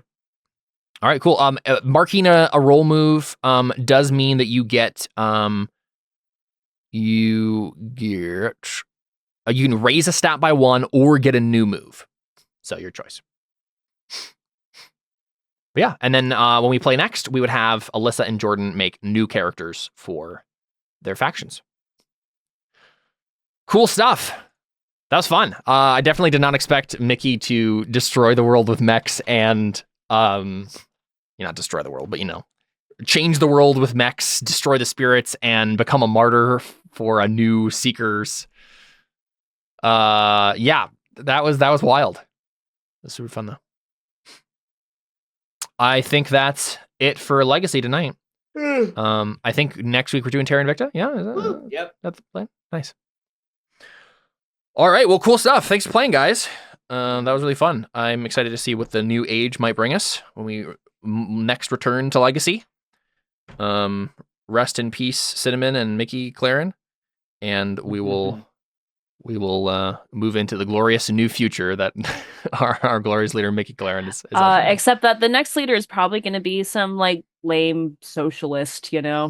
that people don't respect, and he's like, we should actually go take care of the fox people. Yeah, they're like, no, what are you talking about? Very good. And then Mickey will be reborn. Okay. Oh my god. Cool stuff. I need to put Cinnamon and Mickey in the graveyard here. Goodbye. Sounds My next character great. will be named Toast. Cinnamon Toast. Very good. Very good. All right. On that note, we're done with Legacy Life Among the Ruins. Adios.